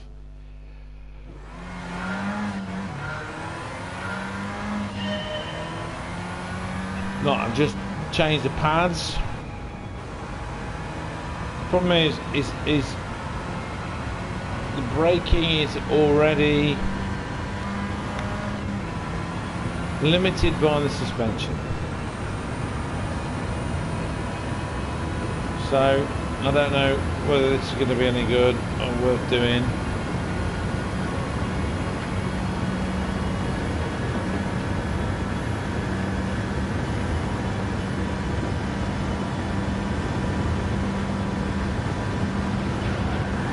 Oh my god, no.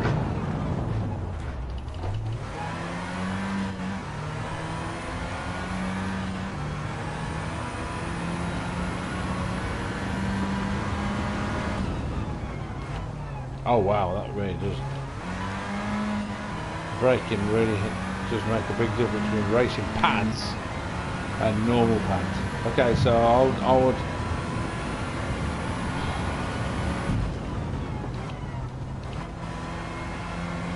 would recommend racing pads.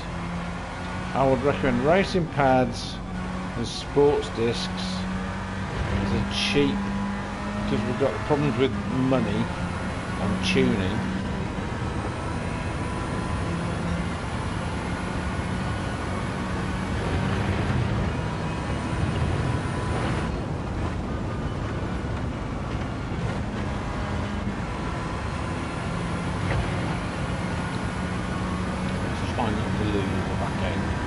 Back end goes very easy on this banking.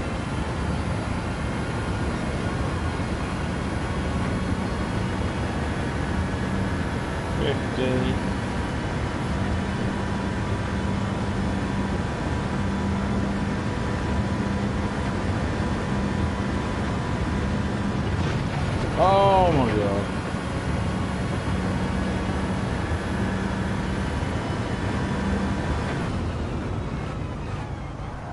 Wow, that's interesting. Okay, what I want to know is how the racing pads have changed how the... Wow, the initial bite is incredible.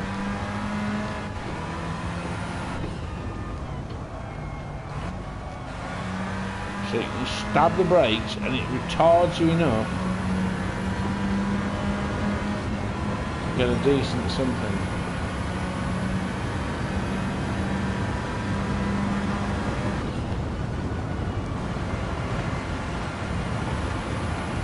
Right, okay. That's the idea that you can stab the brakes and it recharges you enough to do something? What the hell?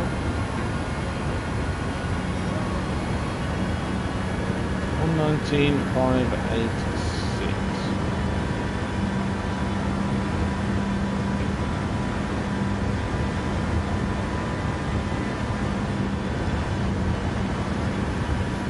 Lift the throttle. Still be quicker. Boom, boom, boom, boom. Oh, there you go. That's what I'm used to. And yet, even with that, I'm up on time and oh no, I'm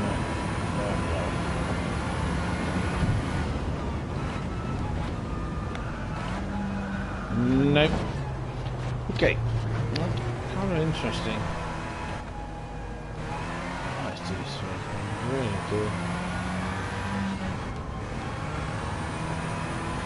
Racing sus. Because what I don't know is how much of this running I need to fix in that bloody garage, which is not called a garage. Oh, lots of damage going on here.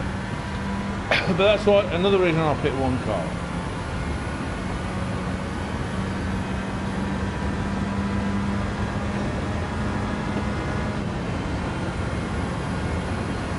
Interesting.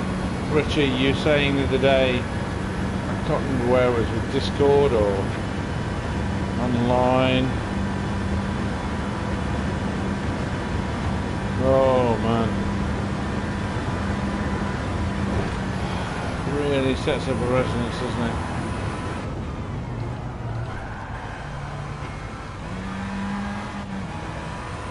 About how the lobbies on Gran Turismo 7 are shite.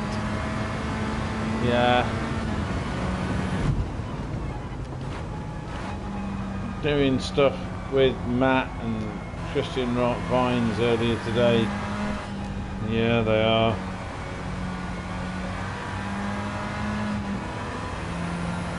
Seriously, the limitations, it's like they've gone, yeah, whatever.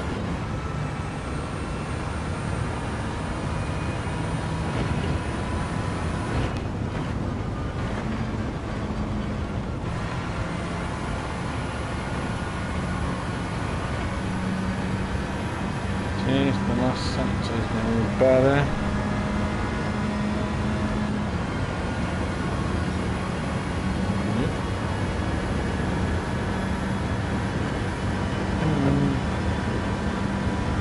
So suspension is softer, everything else has stayed the same. Ah, there you go, got that right. So these are not making any differences. I'm not making any differences. There's a small change. My fastest sounds at 118 something.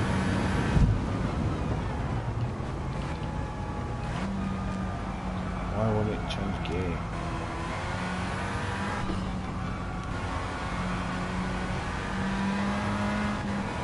More reckless. But it's not going to make second and a half difference. So if you're doing it,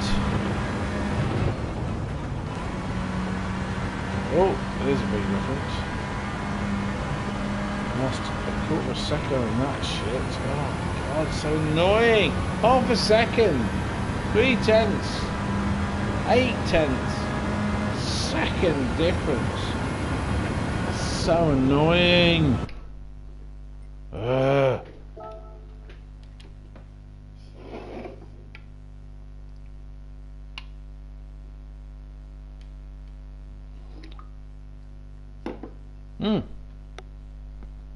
Honestly, in terms of, like, as a commentator and a streamer, there's more. Okay, they've got the how can I put it?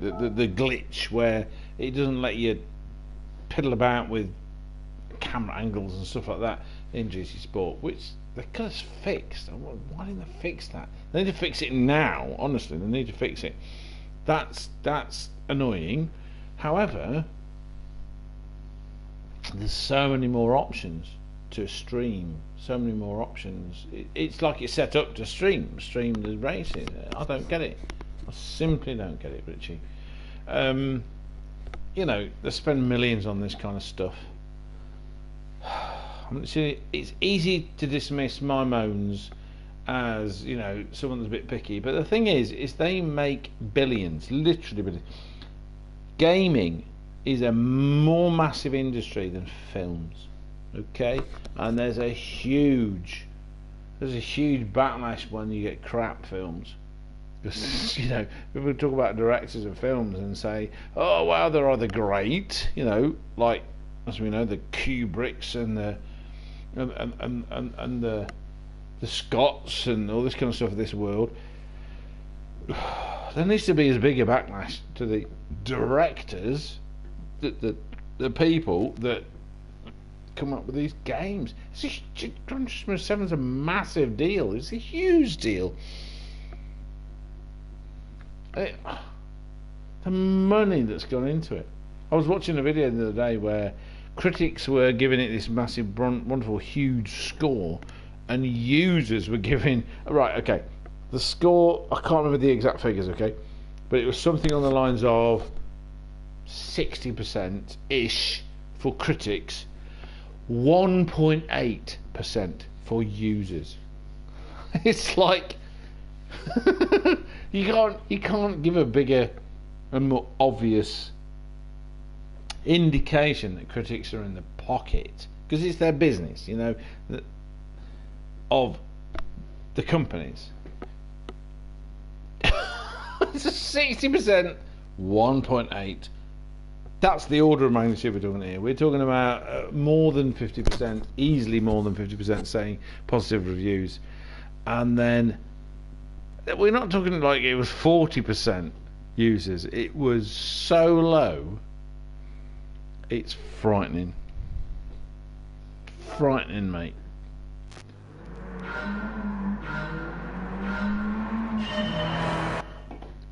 The videos I did on Friday were essentially as honest as I could be, being me, because I can't be that other person. I can't be the liar. I can't be the dishonest man. I've got to be true to myself. I found things about that unfortunately you have to watch the whole things to do it. You can't watch the first one because it was banned by YouTube because it's some music, which was probably the background music for this crap, before I discovered the tick to go to broadcast mode, where it prevents you having things that are copyright restricted. But again, with the industry behind people streaming Gran Turismo, you think that everything they put on as background music would be not copyright restricted. That's kind of like a basic thing. That's like me saying, right, okay, this is a health food industry, so McDonald's banned. You know, it's just basic stuff. It's just ridiculous. So, you know, no suicides here, so therefore we're going to ban all people shooting themselves in the head. It makes no sense. It just makes no sense at all. None. Zero. Zilch.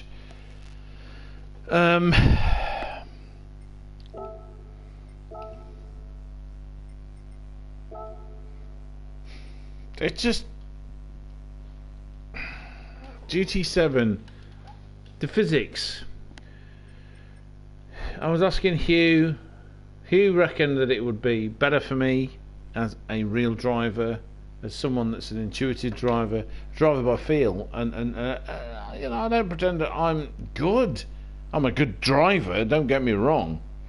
On the road, I'm as good as 95% of the population. No, actually, I reckon it's higher, 99% of the population. And as a fast road driver, but racing driver is a different skill, different thing. So I'm not one of those.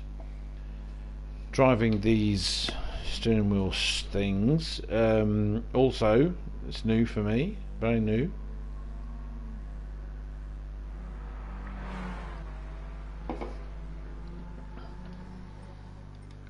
However,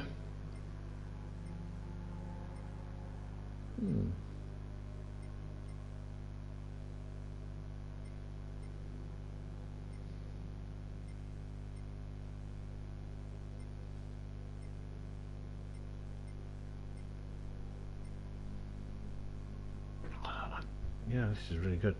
Right, okay. If you look there at the torque curve, gotta say the normal turbo has got a better torque curve. Okay, it might have a little bit less power, but it's got a much better torque curve. So on most tracks, especially twisty ones, that would be a better thing. That mid-range, you got more power, but above what? 2.8, 3,000 RPM. I see. It's about the same. It's about the same, man. High RPM, big old barn door of a turbo, lots more power, but you don't get any more torque further up. What you get, if you look to sort of low and mid, the torque curve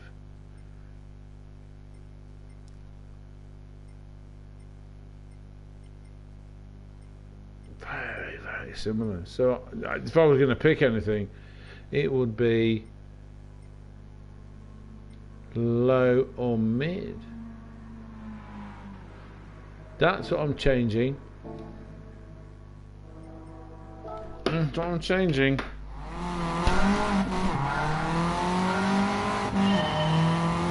Sound, everything else is going to be the same.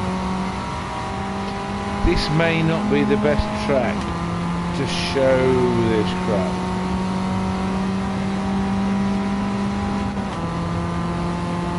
The only thing that I could change is me changing gear.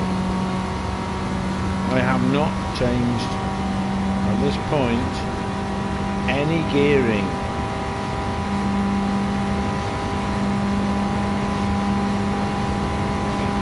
Oh, distracted.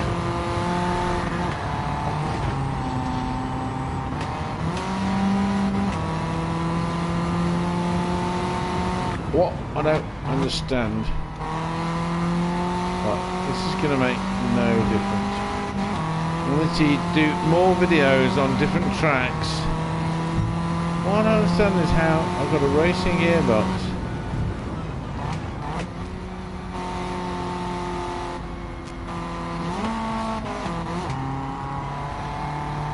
Alright, mid-range.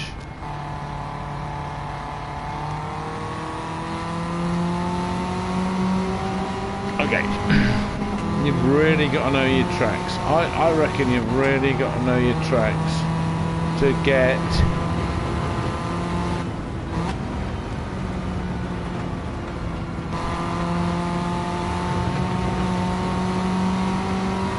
any benefit out of different turbos and that kind of stuff. Anti-lag, that's more useful.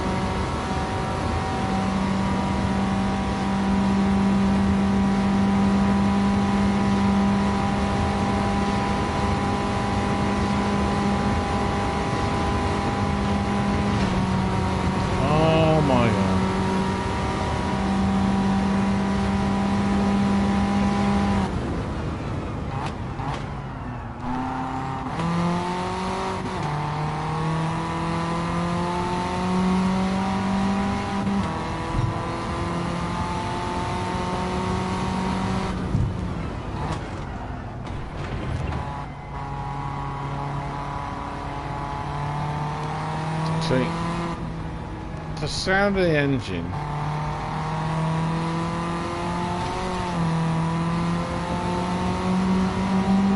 doesn't work in terms of what is mid and low RPM.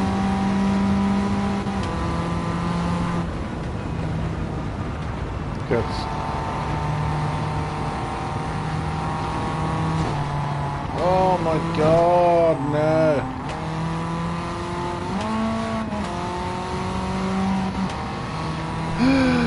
Come on. Still faster. Still faster.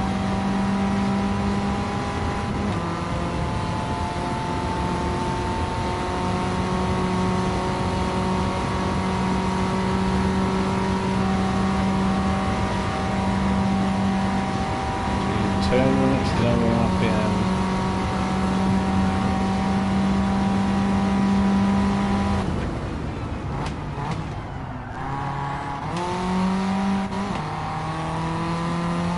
It's not right.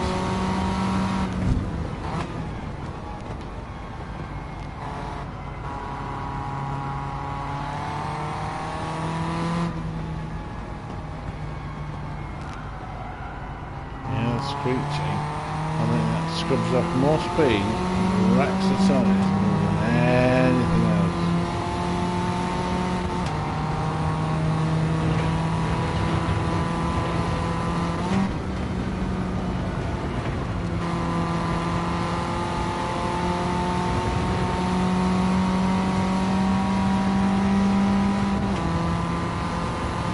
Fuck me. That much quicker? Really? 21, so slow.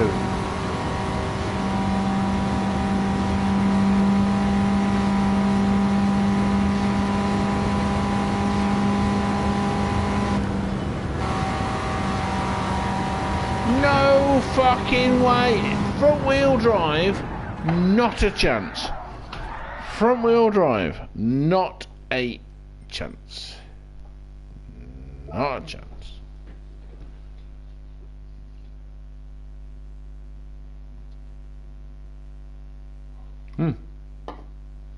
Which you need to do all three on the whatever. 119, still slow, so I'm screwing up. Best possible, I'm screwing up. Alright, so that's not conclusive at all. It was the turbo. Pointless. I don't see the point in the medium range one because it's the wrong kind of track.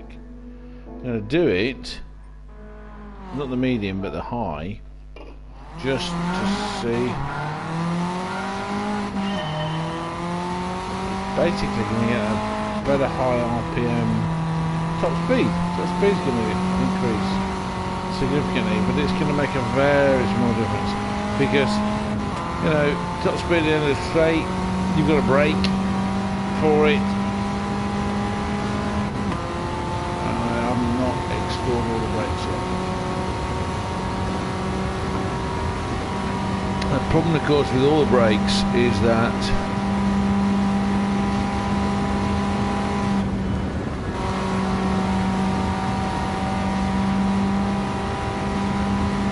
all the brakes is that you got on the suspension too.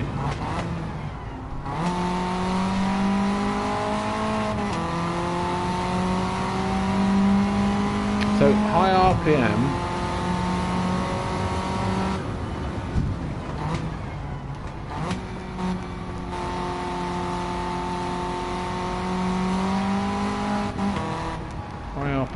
so I'm sat at 5,000 RPM, which is not high in the real world. Hatrick and Ant have both told me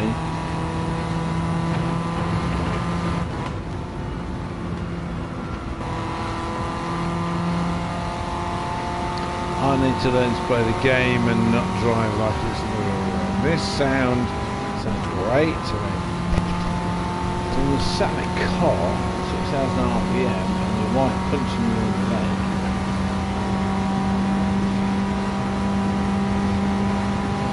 Which is another of my A470 stories.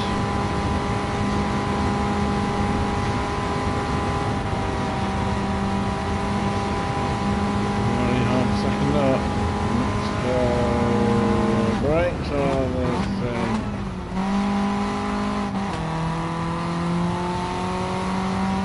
backing up already. 418. Fuck off! No!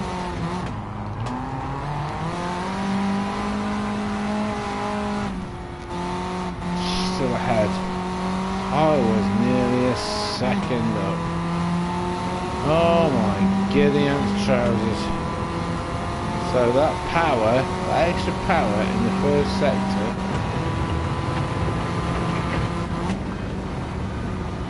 Okay. Steering. God, I wish I could more fast. So without power, I'm still on the sometimes power really is important. 157, 160. Okay.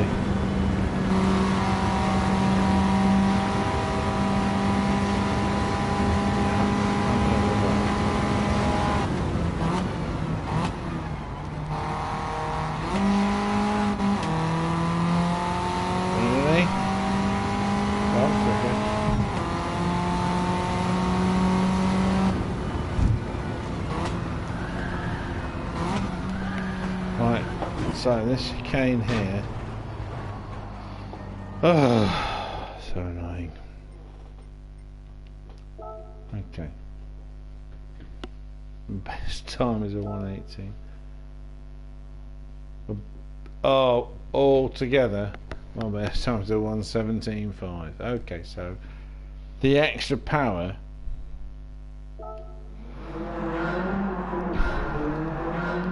I don't know what would happen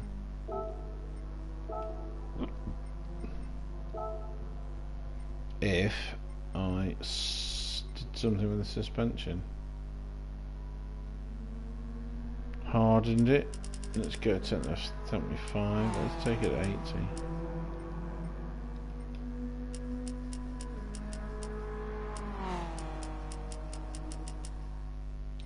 Keeping the gap between the two equal.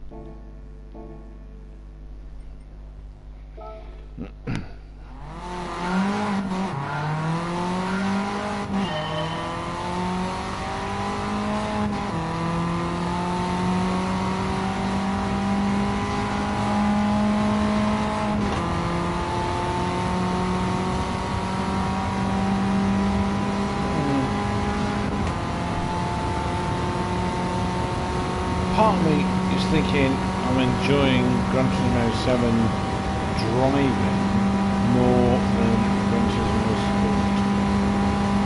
So that is definitely right.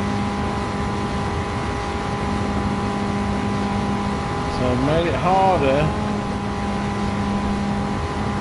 Oh, what the hell? No. No. Come on.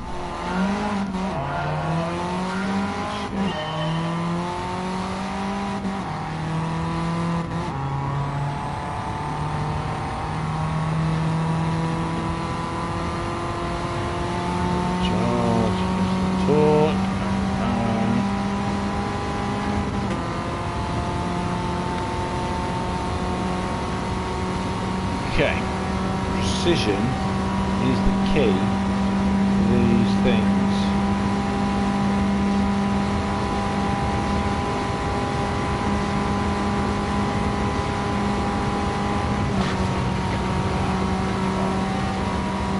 That wasn't precision.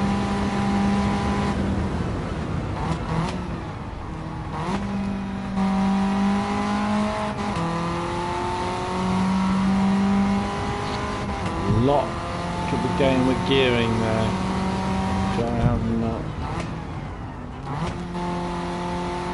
played with.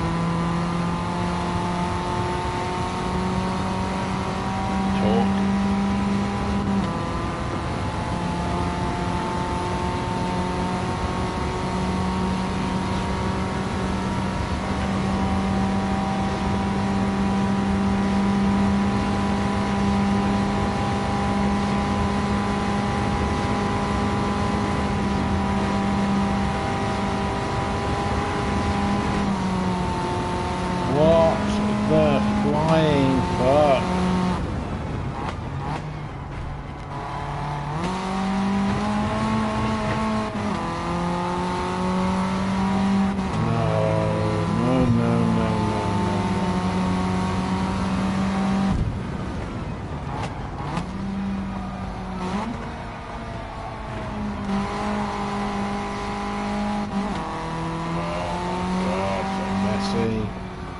Alright, so this is meant to show you something in some kind of consistent fashion. It's not. It's not showing anything in consistent fashion.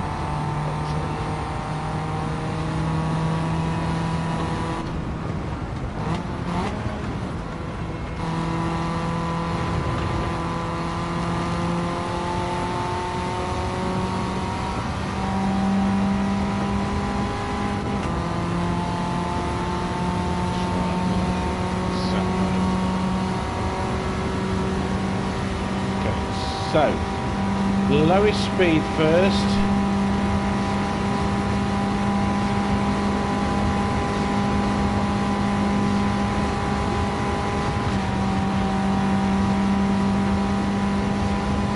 In the head.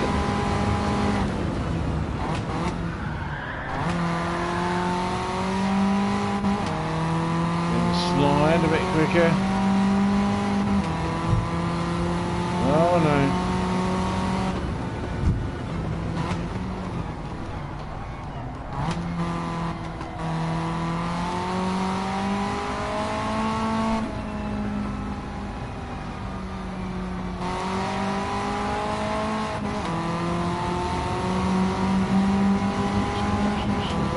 More power, less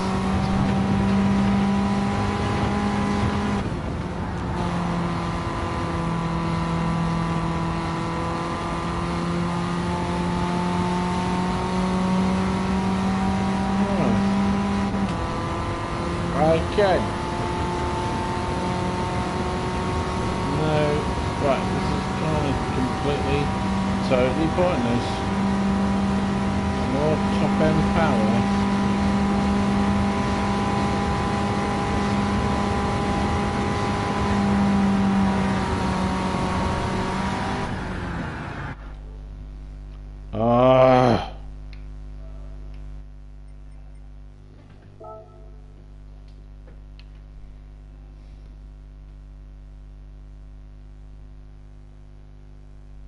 Just annoying as hell.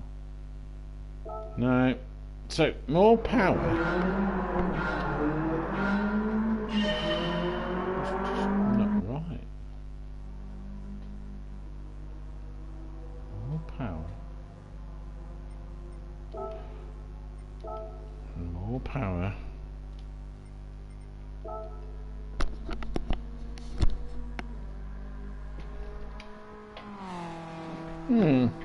More power.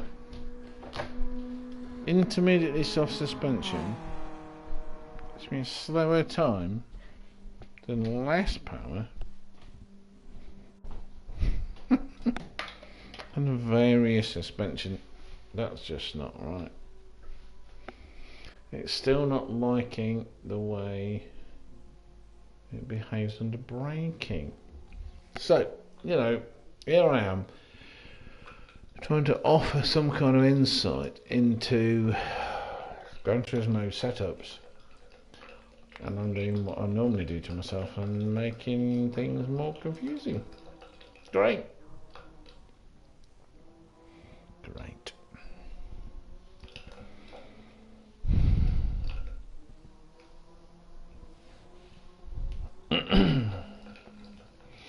Can't even say get in touch with me because I refuse to put my contact details on this shit. Oh my god. This is the problem. Soft suspension is great for low speed.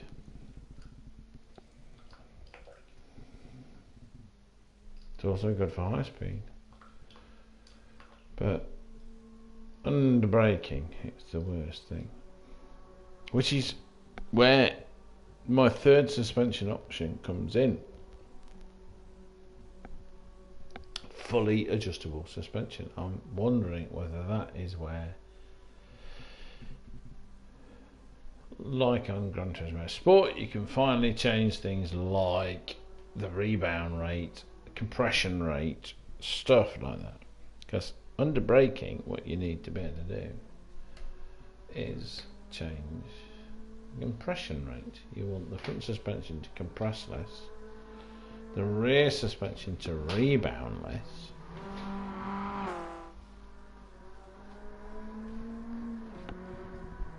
which allows you to brake without it squatting. It's anti-dive suspension, you know what they call anti-dive suspension.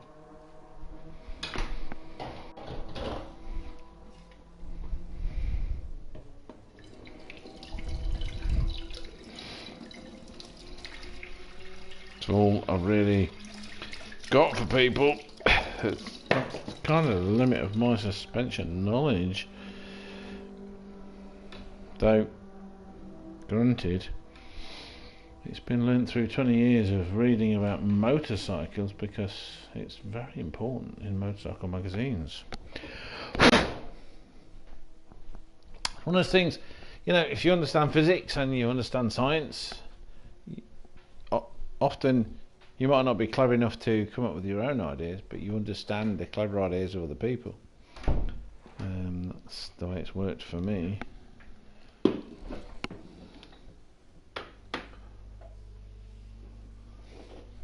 I'm not pressing too much on the brakes because there's no, as you all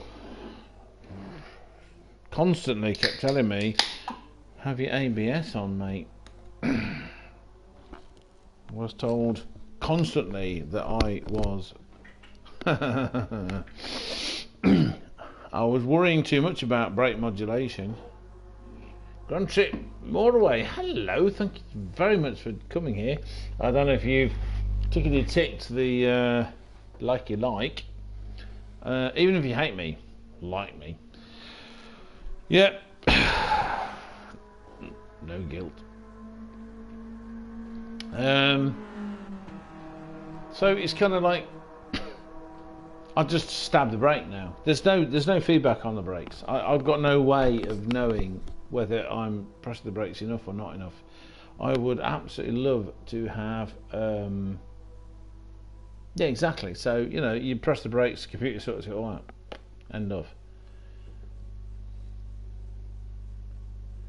Grand Trip, I have a fine amount of subscribers, thank you very much. So I have 69.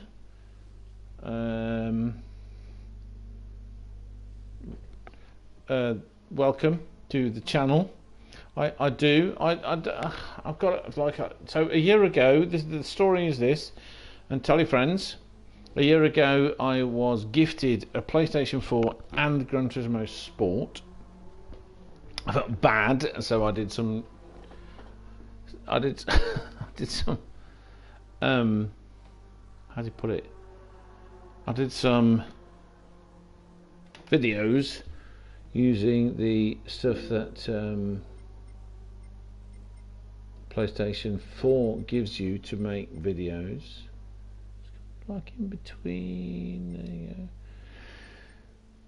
I can't remember the name of the jiggy. Right, so we're moving to high RPM. Yeah, so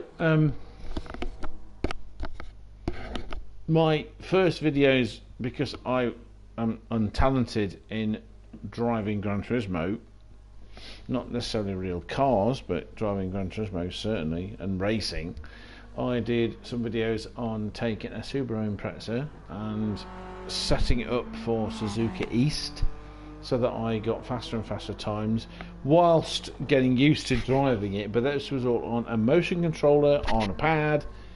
I was gifted as a Christmas present by a wonderful super duper Irishman a wheel, a Logitech G29.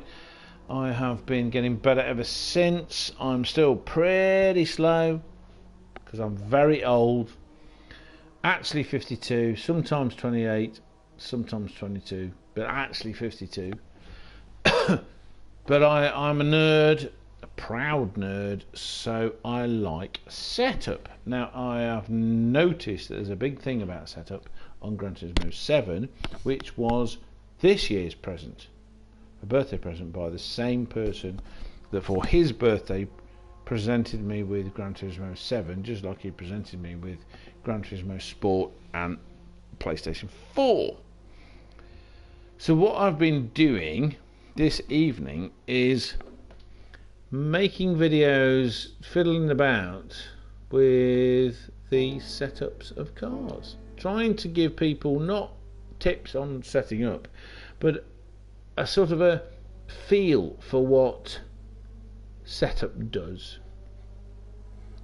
I can't even try to go through what I've been doing, but I bought a bunch of stuff for a DS3, and which is already a turbocharged car. So I've brought all 3 types of turbos, I've brought the controls, I brought braking systems, I brought suspension systems. Gran Turismo 7 seems to bias you against having naturally well-handling cars. Put it up there. The brakes I've got, earlier tonight, go back to look at it, I'm not going to repeat stuff. We had normal pads, normal brake discs, we had upgraded brake discs, upgraded pads, normal brake discs. God, this is not going well. We had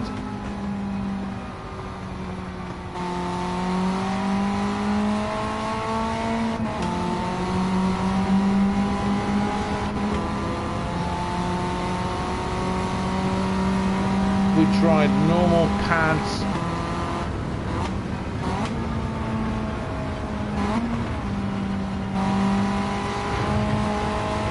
normal pads, better brake discs.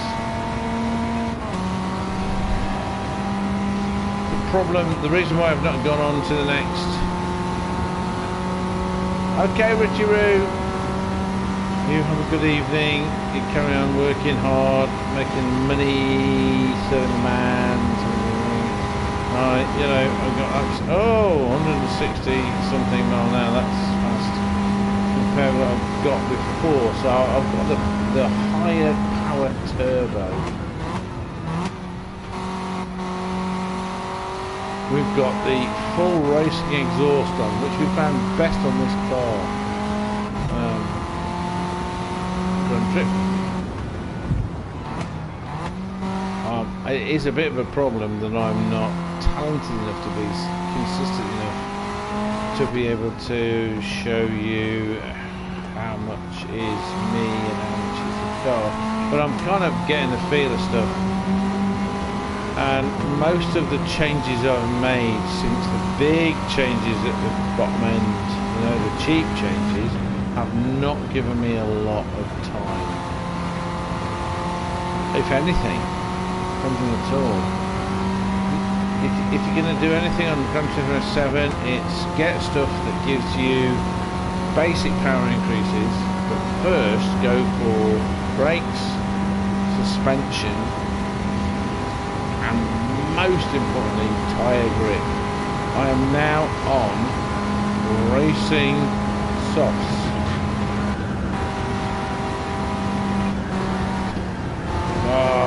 See, front wheel drive car.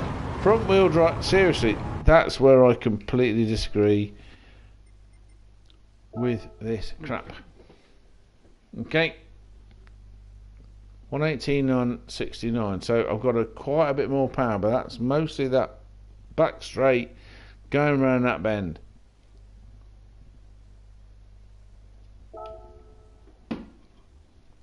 .118.8, still not my fastest time. 118.8, let's see, 118.2 is my fastest time. So, you know, suspension, if you can brake without the back end going, get around that first corner, brake and change direction. So it's I've not touched the gearbox, I've not done anything like that. The gearbox I've got is a fast changing gearbox. So things like things I've not changed yet include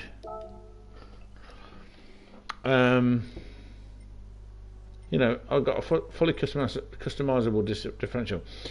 The problem is this track is not the best to show that up.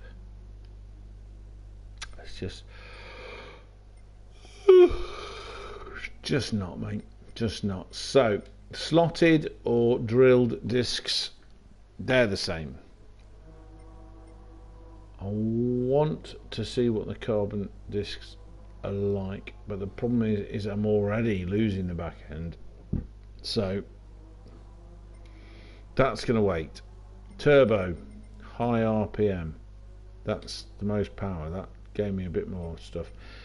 Anti-lag system. The wrong track for this. Wrong track. Intercooler gives you small differences. I would not bother with the intercooler. Handbrake, whatever. Brake balance. Now, let's see how this works. Let's put this. So you've got to buy a brake controller. Let's see how that works. Putting the brake bias to the rear. Will that stop me getting a ridiculous oversteer?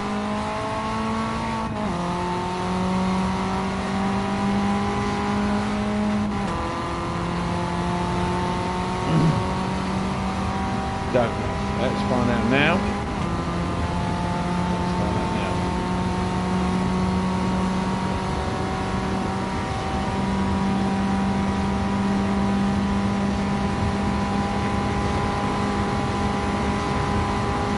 The line's down there, but I have found that you can be more precise. Oh, no, no, no, no.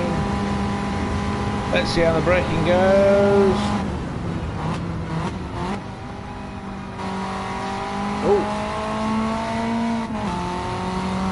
Gran Turismo 7 is very sensitive to the braking oversteer for not being in a straight line.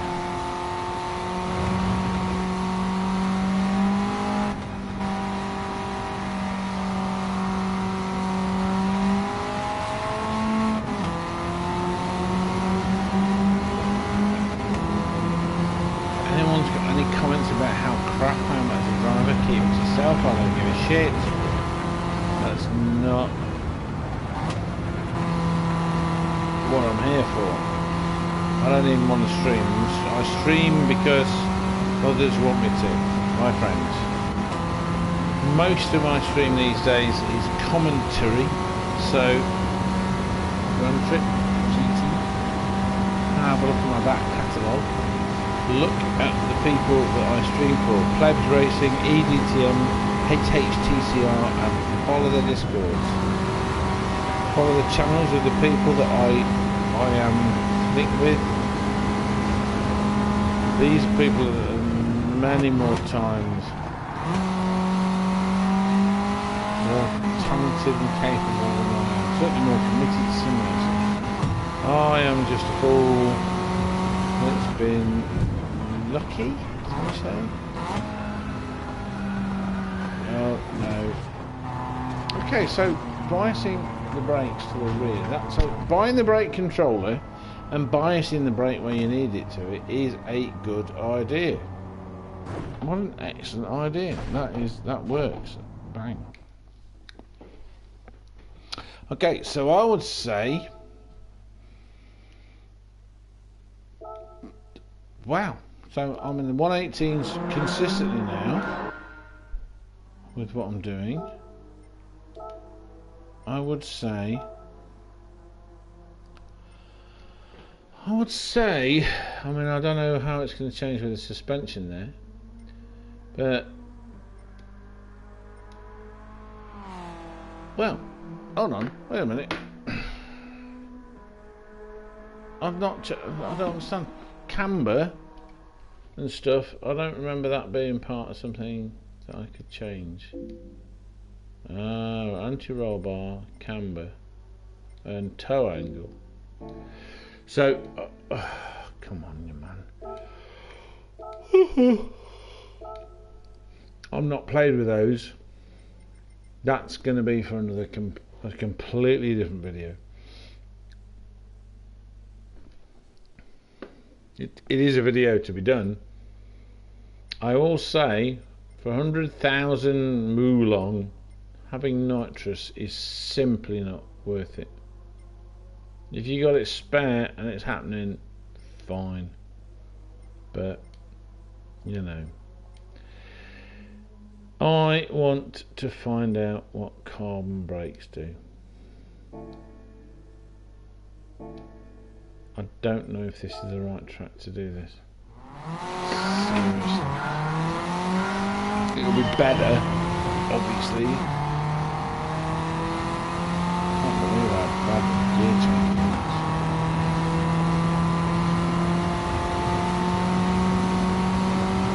Back ankle trying to go. I'll say.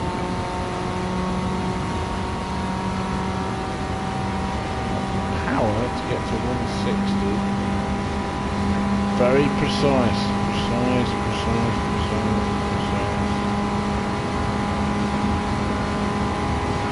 Very precise. Here we go. So it goes.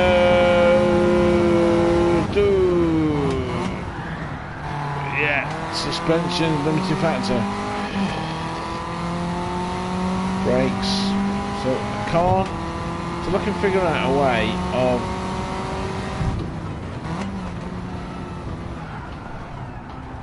No. Okay. So there's things. There's overall braking potential, and then there's initial bite. So initial bite.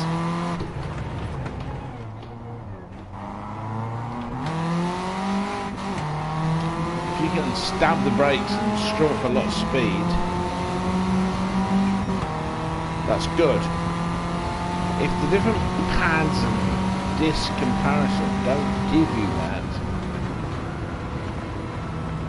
in a tiny amount of time, there is no point having it. This may be the wrong track to show this up. I will do more videos showing this.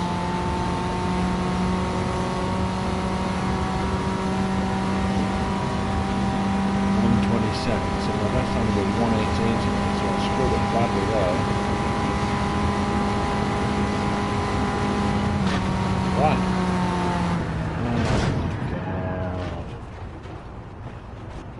Oh my god.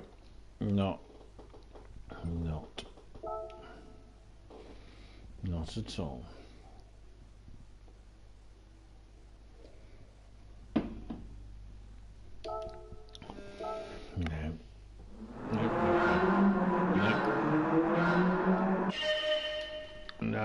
Nope.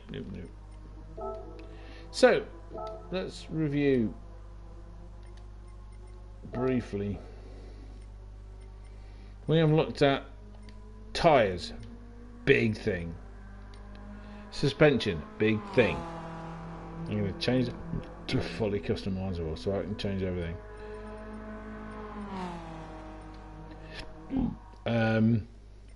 I would suggest that your initial stuff is get height adjustable. The things you can change on there make a big difference to you. Come the fuck on.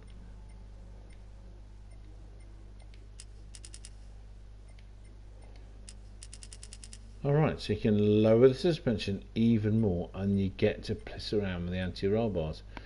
Do you know what? But I can't undo it. Fuck me. It doesn't let me undo it. You also get toe, camber, stuff like that.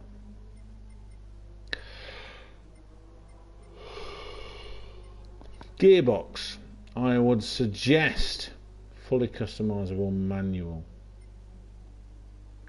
Fully customizable racing, it just sounds like it does a faster gear change. That's all it is.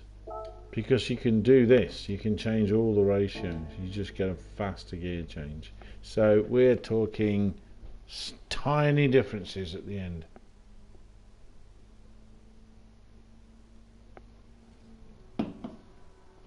People who watch Fast and Furious think nitrous is a good thing. It's shit. Costs you 100,000 per car. Forget it. We're talking the last tiny bits. Turbos. Now that's interesting because look at the difference in powers here. So original 283, 292, 301, 315. It might be worth you going straight for the high RPM one. Then getting this. The anti-lag system. Oh God, I like superchargers. I like instantaneous stuff. Intercoolers, you get so little back. Look at that, it's 5 horsepower back, which is not realistic. It moves it slightly up the RPM range and you get 5 horsepower more between the lowest and the highest, so maybe not bother. I'd say not bother with the intercooler change. Supercharger. What can I say?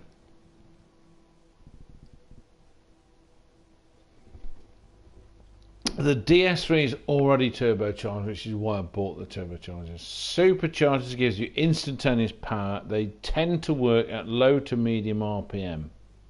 The only supercharger I know of that worked at high RPM was the G60 supercharger on the Volkswagen Corrado. That had its own problems, right? So, is the supercharger going to be any good? I don't think so. If you get a good anti-lag system,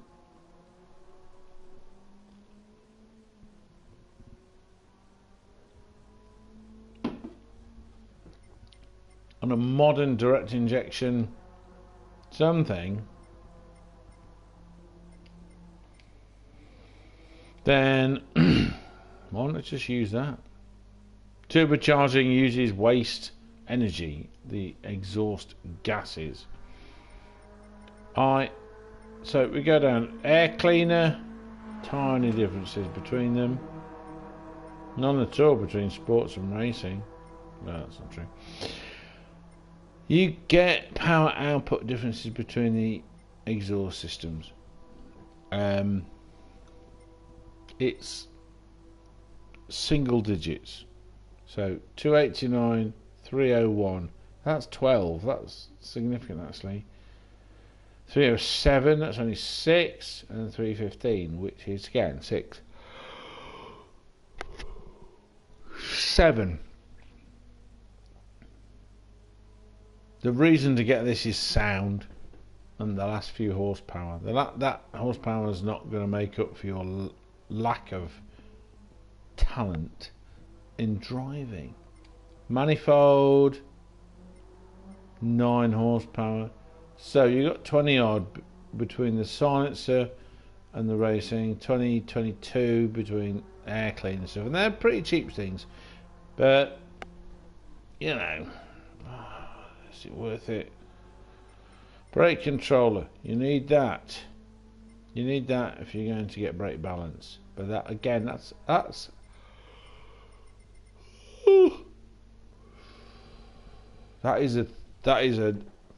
that's when you're capable of controlling the car well enough for it to make a difference. Now we have change steering angle. This is for it says it's for the drifters, but I'm guessing this is so that when your steering is more responsive, but I'm finding steering too responsive. Rear steering, Clutch and flywheel. Now this is one I've not touched yet. Lightened clutches, so on. I've not bothered with that one. Okay. We'll take what we've learned, what we've got, and applied. Which I can't remember.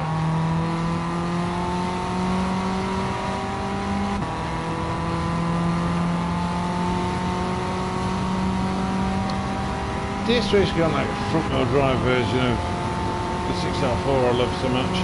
Short wheelbase. What pisses me off is when you go around a bend and the back end goes.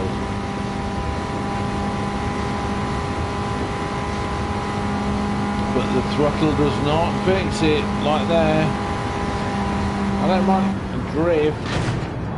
What I mind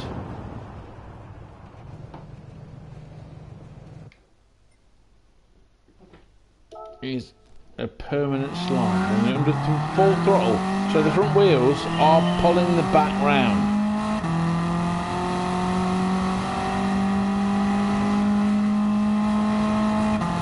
I would thought to correct a bad slide in a front wheel drive car, front engine front wheel drive car, you plant the throttle and it drags the back into line.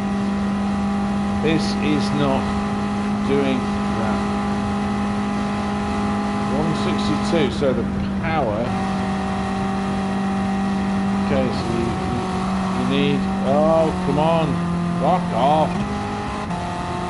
Seriously.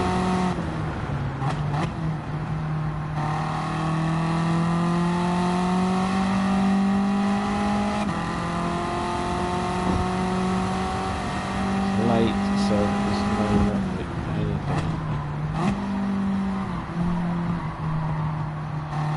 Dumb stuff.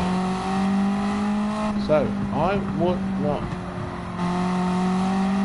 bother with carbon brakes. Get the best pads you can. Get the semi-racing brakes.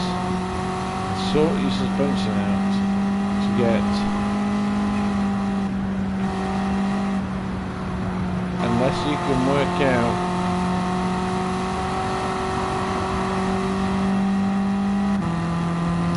How to get the best out of any given suspension. What I would say is 118.1. Fuck off, that's the fastest I've done, and that's with it fucking it up. I could get a 117 without sloppy, happy rear end shitbags.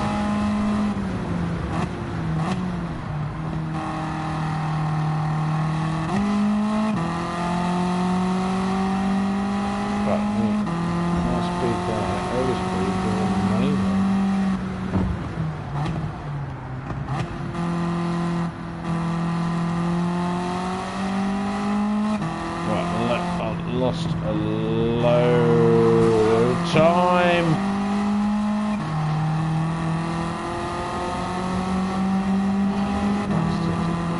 I lost so much time.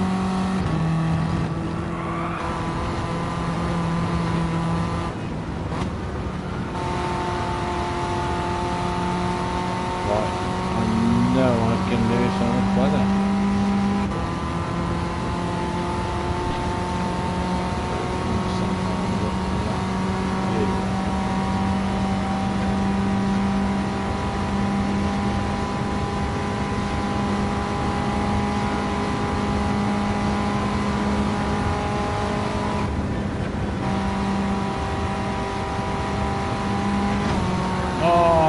No, you piece of shite bags.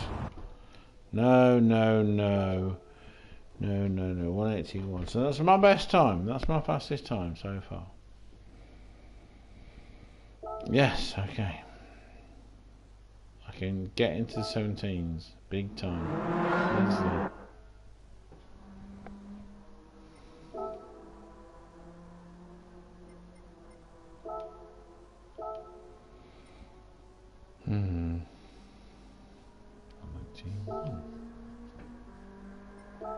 Let's have a look. Let's get. Oh, God.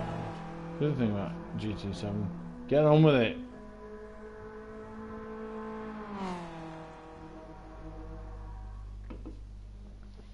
.5 a.m. No one's awake. No one on this side of the Atlantic, anyway. Not pissed about with complex stuff. I am also not pissing about with this. So, racing, clutch and flywheel. The last thing I'm going to mess with on this.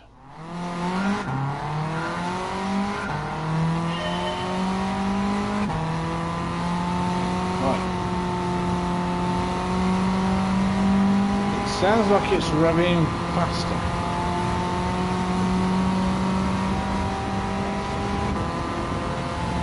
That and the good gearbox. Getting faster. Let us see what the fastest speed is. 160.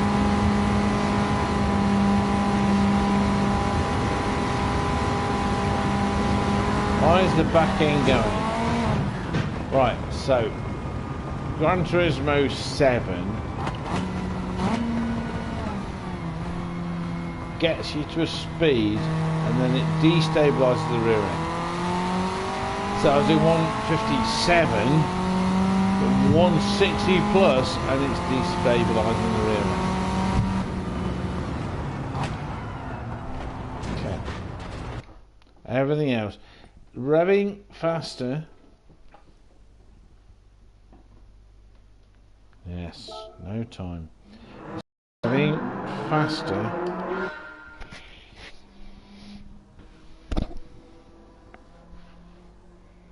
So, conclusion. The things, let's go into settings, right. Things I would say are worth buying. Tyres. Biggest change. Absolutely hugest, biggest change. I was on Comfort Soft, Sport Soft, Racing Soft. Biggest change. Ridiculous the amount of money it costs to buy Racing Soft. I mean, Sport Soft, I can't remember, it was less than 10,000. Racing Soft, nearly 40,000. I mean, it's just ridiculous. Ridiculous. But, great. It's just suspension. Fully customizable, don't bother. Not until you are really good. Get that. Height adjustable sports suspension. Don't go for street. Don't go for sports, go straight for height adjustable sports. You can play around enough that most people know what they're doing. Lower it. You're changing the height, you're changing whether it's soft or hard. End of. Okay, natural frequency is how hard it is. Body height adjustment is how that. Alright. Now, what else? This kind of stuff you can't change unless you have. If you know what you're doing, go straight for fully customizable. Don't waste money on the intermediate stuffs if you know how the top stuff works. Alright? I can't remember the difference in price. We'll do that very briefly afterwards. But do that. Differential. I've not played with that. I would say fully customizable. If you can go for that, go for it. Otherwise, go for two-way. Two-way limited slip differential makes a big difference. The thing about limited slip diffs, if you are locking either side, the reason why a limited slip differential exists is because normally if like a solid axle side to side goes around a corner, one of the inside or the outside is going to be going at a different speed. Okay, so limited slip differential stops that happening, but it also therefore stops you turning so well. Fully customizable allows you to pee about with that and stop it preventing you from turning while still giving you good traction out of a corner. Alright? With these settings. Get that. If you can, get that. If not, get two-way. Not just one way.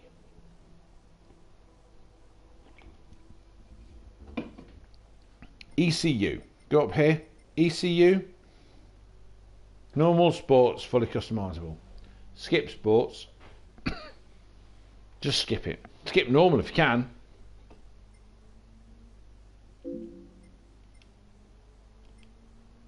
Normal. And look at the difference in power. You get more power. Things don't change much, you just get much more power. But you need that to be able to do many other electronic interventions. Okay?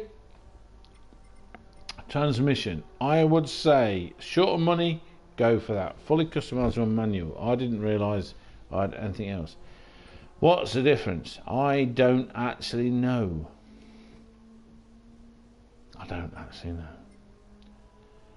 This is something I should be looking at. Right, let's go there. Let's do it. And remember, this is car to car.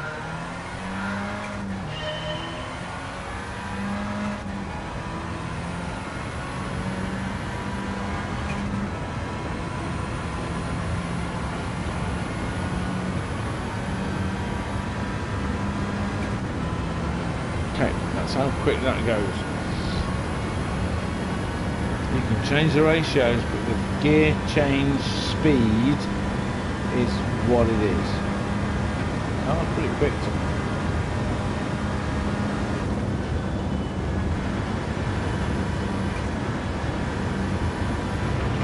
Lift it off.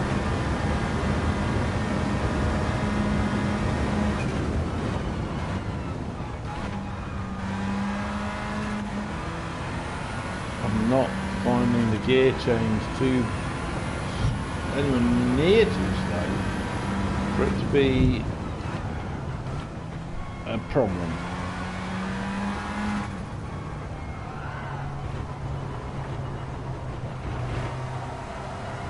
Screw that up. But change gear quickly. So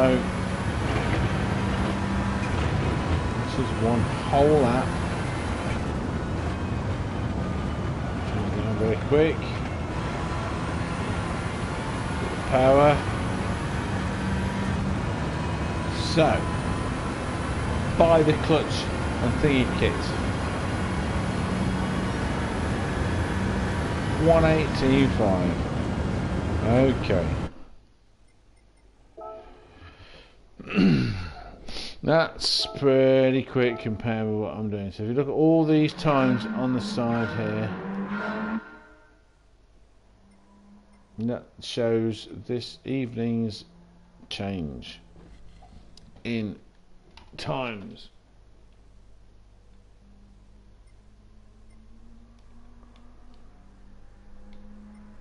Oh, that's right, it's not showing. The top 10. There you go. So this is as I've been put, but it's not a simple case of this is very annoying. This is how right. This is nothing about Gran Turismo 7.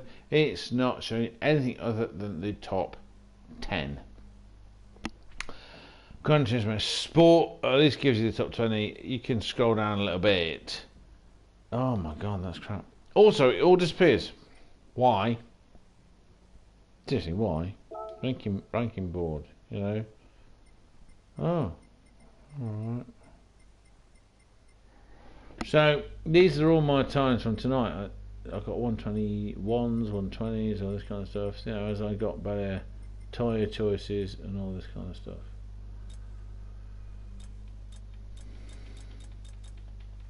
Don't know what that is. So, the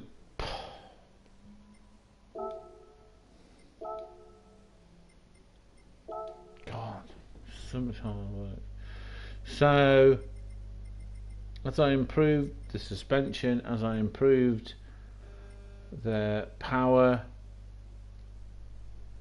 So get the best ECU you can. Don't bother unless you need to until you get the extreme level or the one below extreme level, racing level, to get fully customizable ECU, because you need it to play with the stuff. But fully customizable racing, I'm going to change that now to show the difference.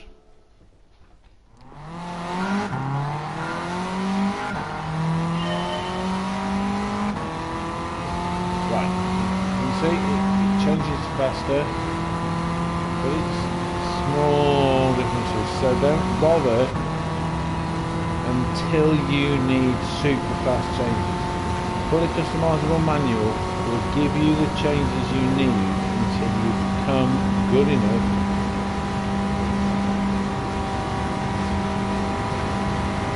you can change the ratios to tailor the car to track.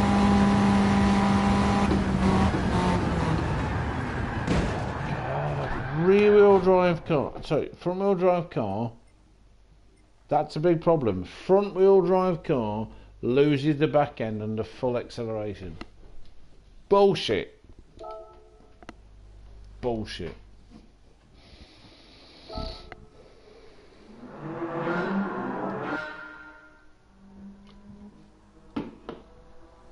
So there's the physics thing. So next thing that I'm saying for the sake of truth,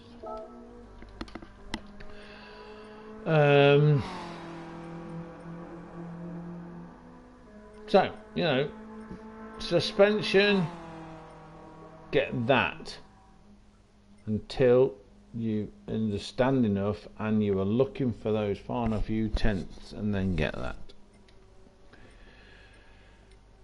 Get fully customizable ECU, regardless, just get it.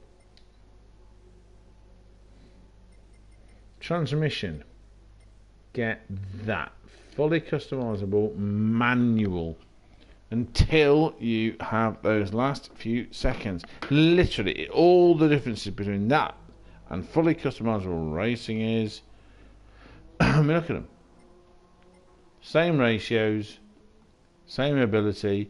You can change everything in the same way, but one is slightly faster. That is a major mistake. You've got two things that are the same. Don't bother with that. Don't bother with that. You get that free.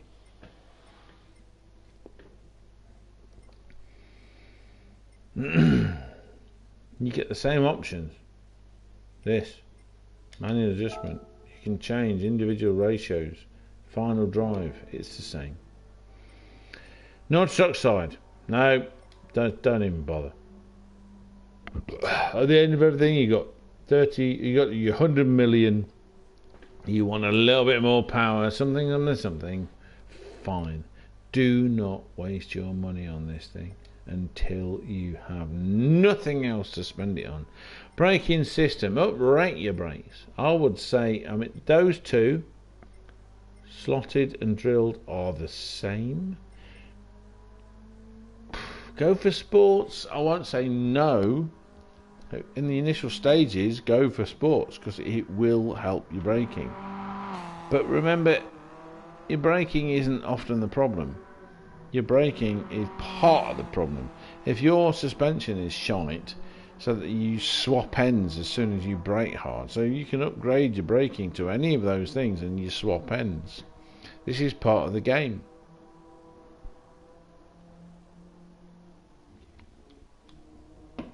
They've tuned these cars to get you to spend credits. You run out of credits, so you go micro transactions. You buy credits from PlayStation. It's classic. Brake pads, okay. Minimum go for sports. So I would say minimum go for sports or racing. Racing good. Either one of those is irrelevant. Carbon, pointless. Brake pads, sports or racing. Go for sports. Handbrake, pointless. I don't do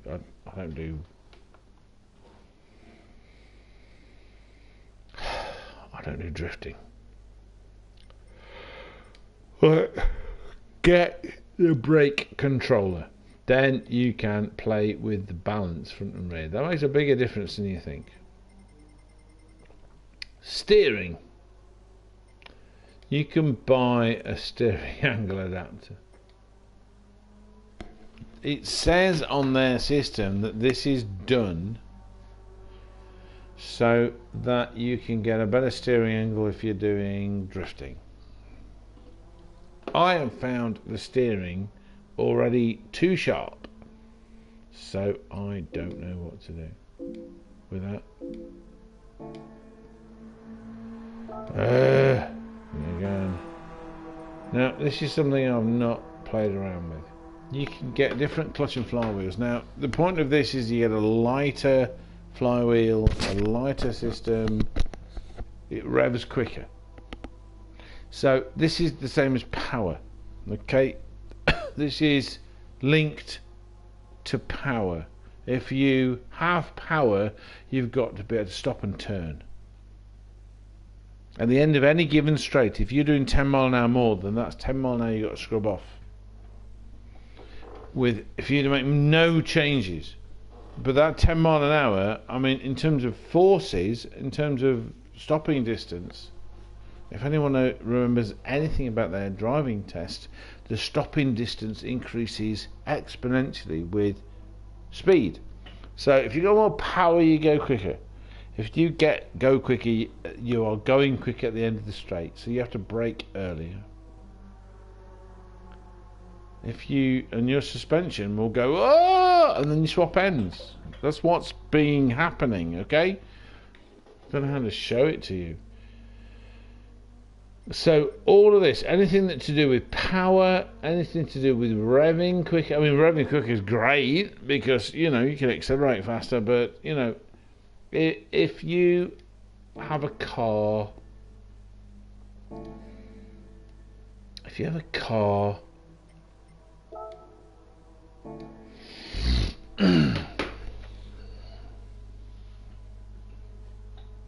that car's weight is gonna be a huge factor. So I started this video, and in the middle of the video I realised this DS3 I had reduced the weight of. This is not something like in GTS where you can reduce and increase the weight.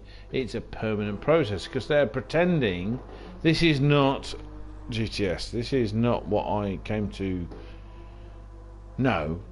This is a we are pretending you're owning cars game.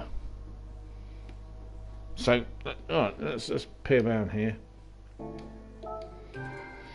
I've done all these miles, 186 miles on this Gran Turismo car. Okay.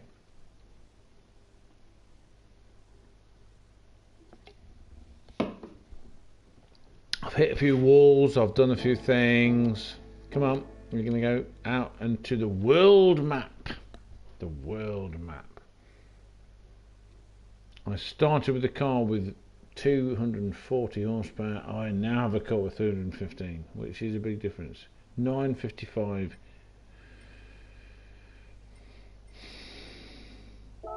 We go into GT Auto. This is maintenance service, car customization, driving gear. I can pee about. Let's go to maintenance. I think this is the right place to be. No, I've only owned it since Thursday last week.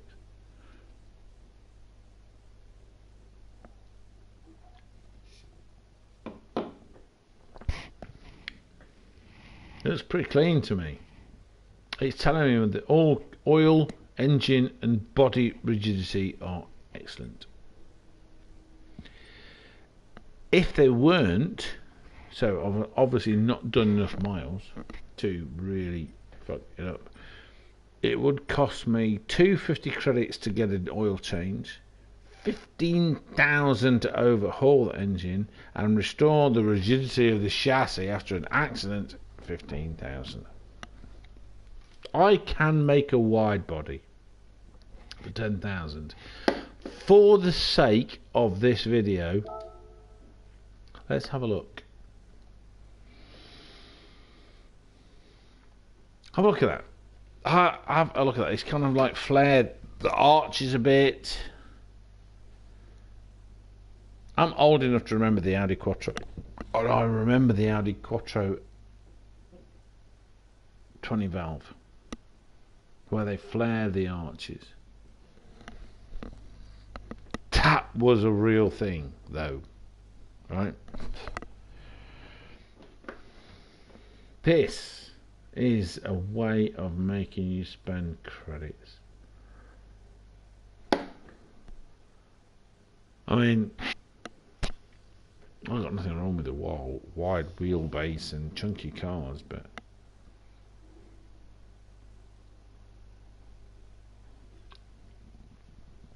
I have been informed already that this causes more drag and you are slower on a straight. It will not help your handling.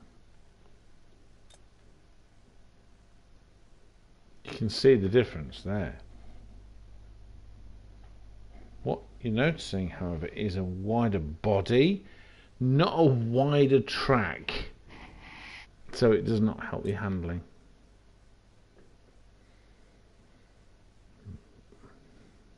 $10,000, 10,000 credits, and I'm lucky. I got the 1,000,000 credits for help.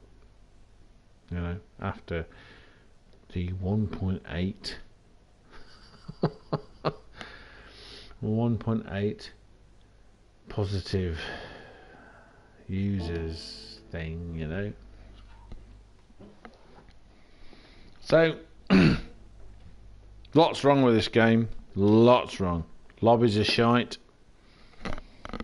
Lots of things missing from lobbies. But I hope that this and my previous video, everything from Friday onwards, my very first video was removed from everything by YouTube. I was told in a video, in a email, because of copyright infringement. The copyright infringement was probably due to the background music for this stupid game. I kind of assumed that if PlayStation and Polyphony are playing stuff, it's going to be okay. How did it come across? They stopped me doing VR, they stopped me doing many other things, but they don't stop you cropping up copyright. So, I don't care. I'll blank it out. I mean, I don't really give a shit either way. It wasn't my intention to upset people. The only time I have an intention to play music, it's by Rush, Cyndi Lauper, Billy Joel, U2, and the other bands that I have been particular in following. I would only do that and pay them their due, because I'm not a pirate. Pirate! So he's not a pirate! Okay, this is what he's not. I would never pirate Rush, because Rush deserve every accolade.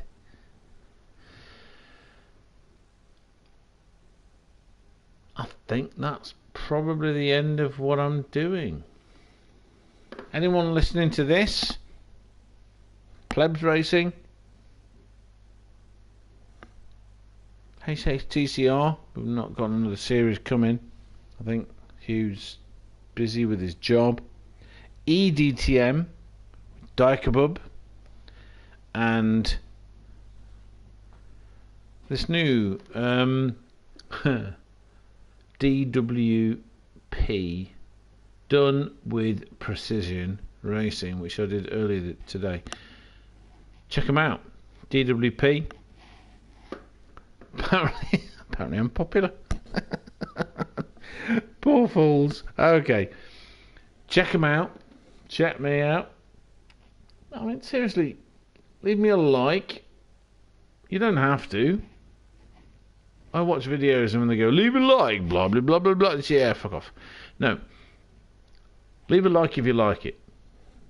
If you want to send me money, find a way. I've not got any way of you sending it to me. If you want to send me a sandwich, I have no idea how you're going to do that, but make it proper rye bread with lots of seeds, ham, cheese, pickle, mustard, mayonnaise. If you put anything vegan on it, you're dead to me. And on that note, it will be good morning. So for me, it's like 5:36. Good morning, good night, good evening, goodbye.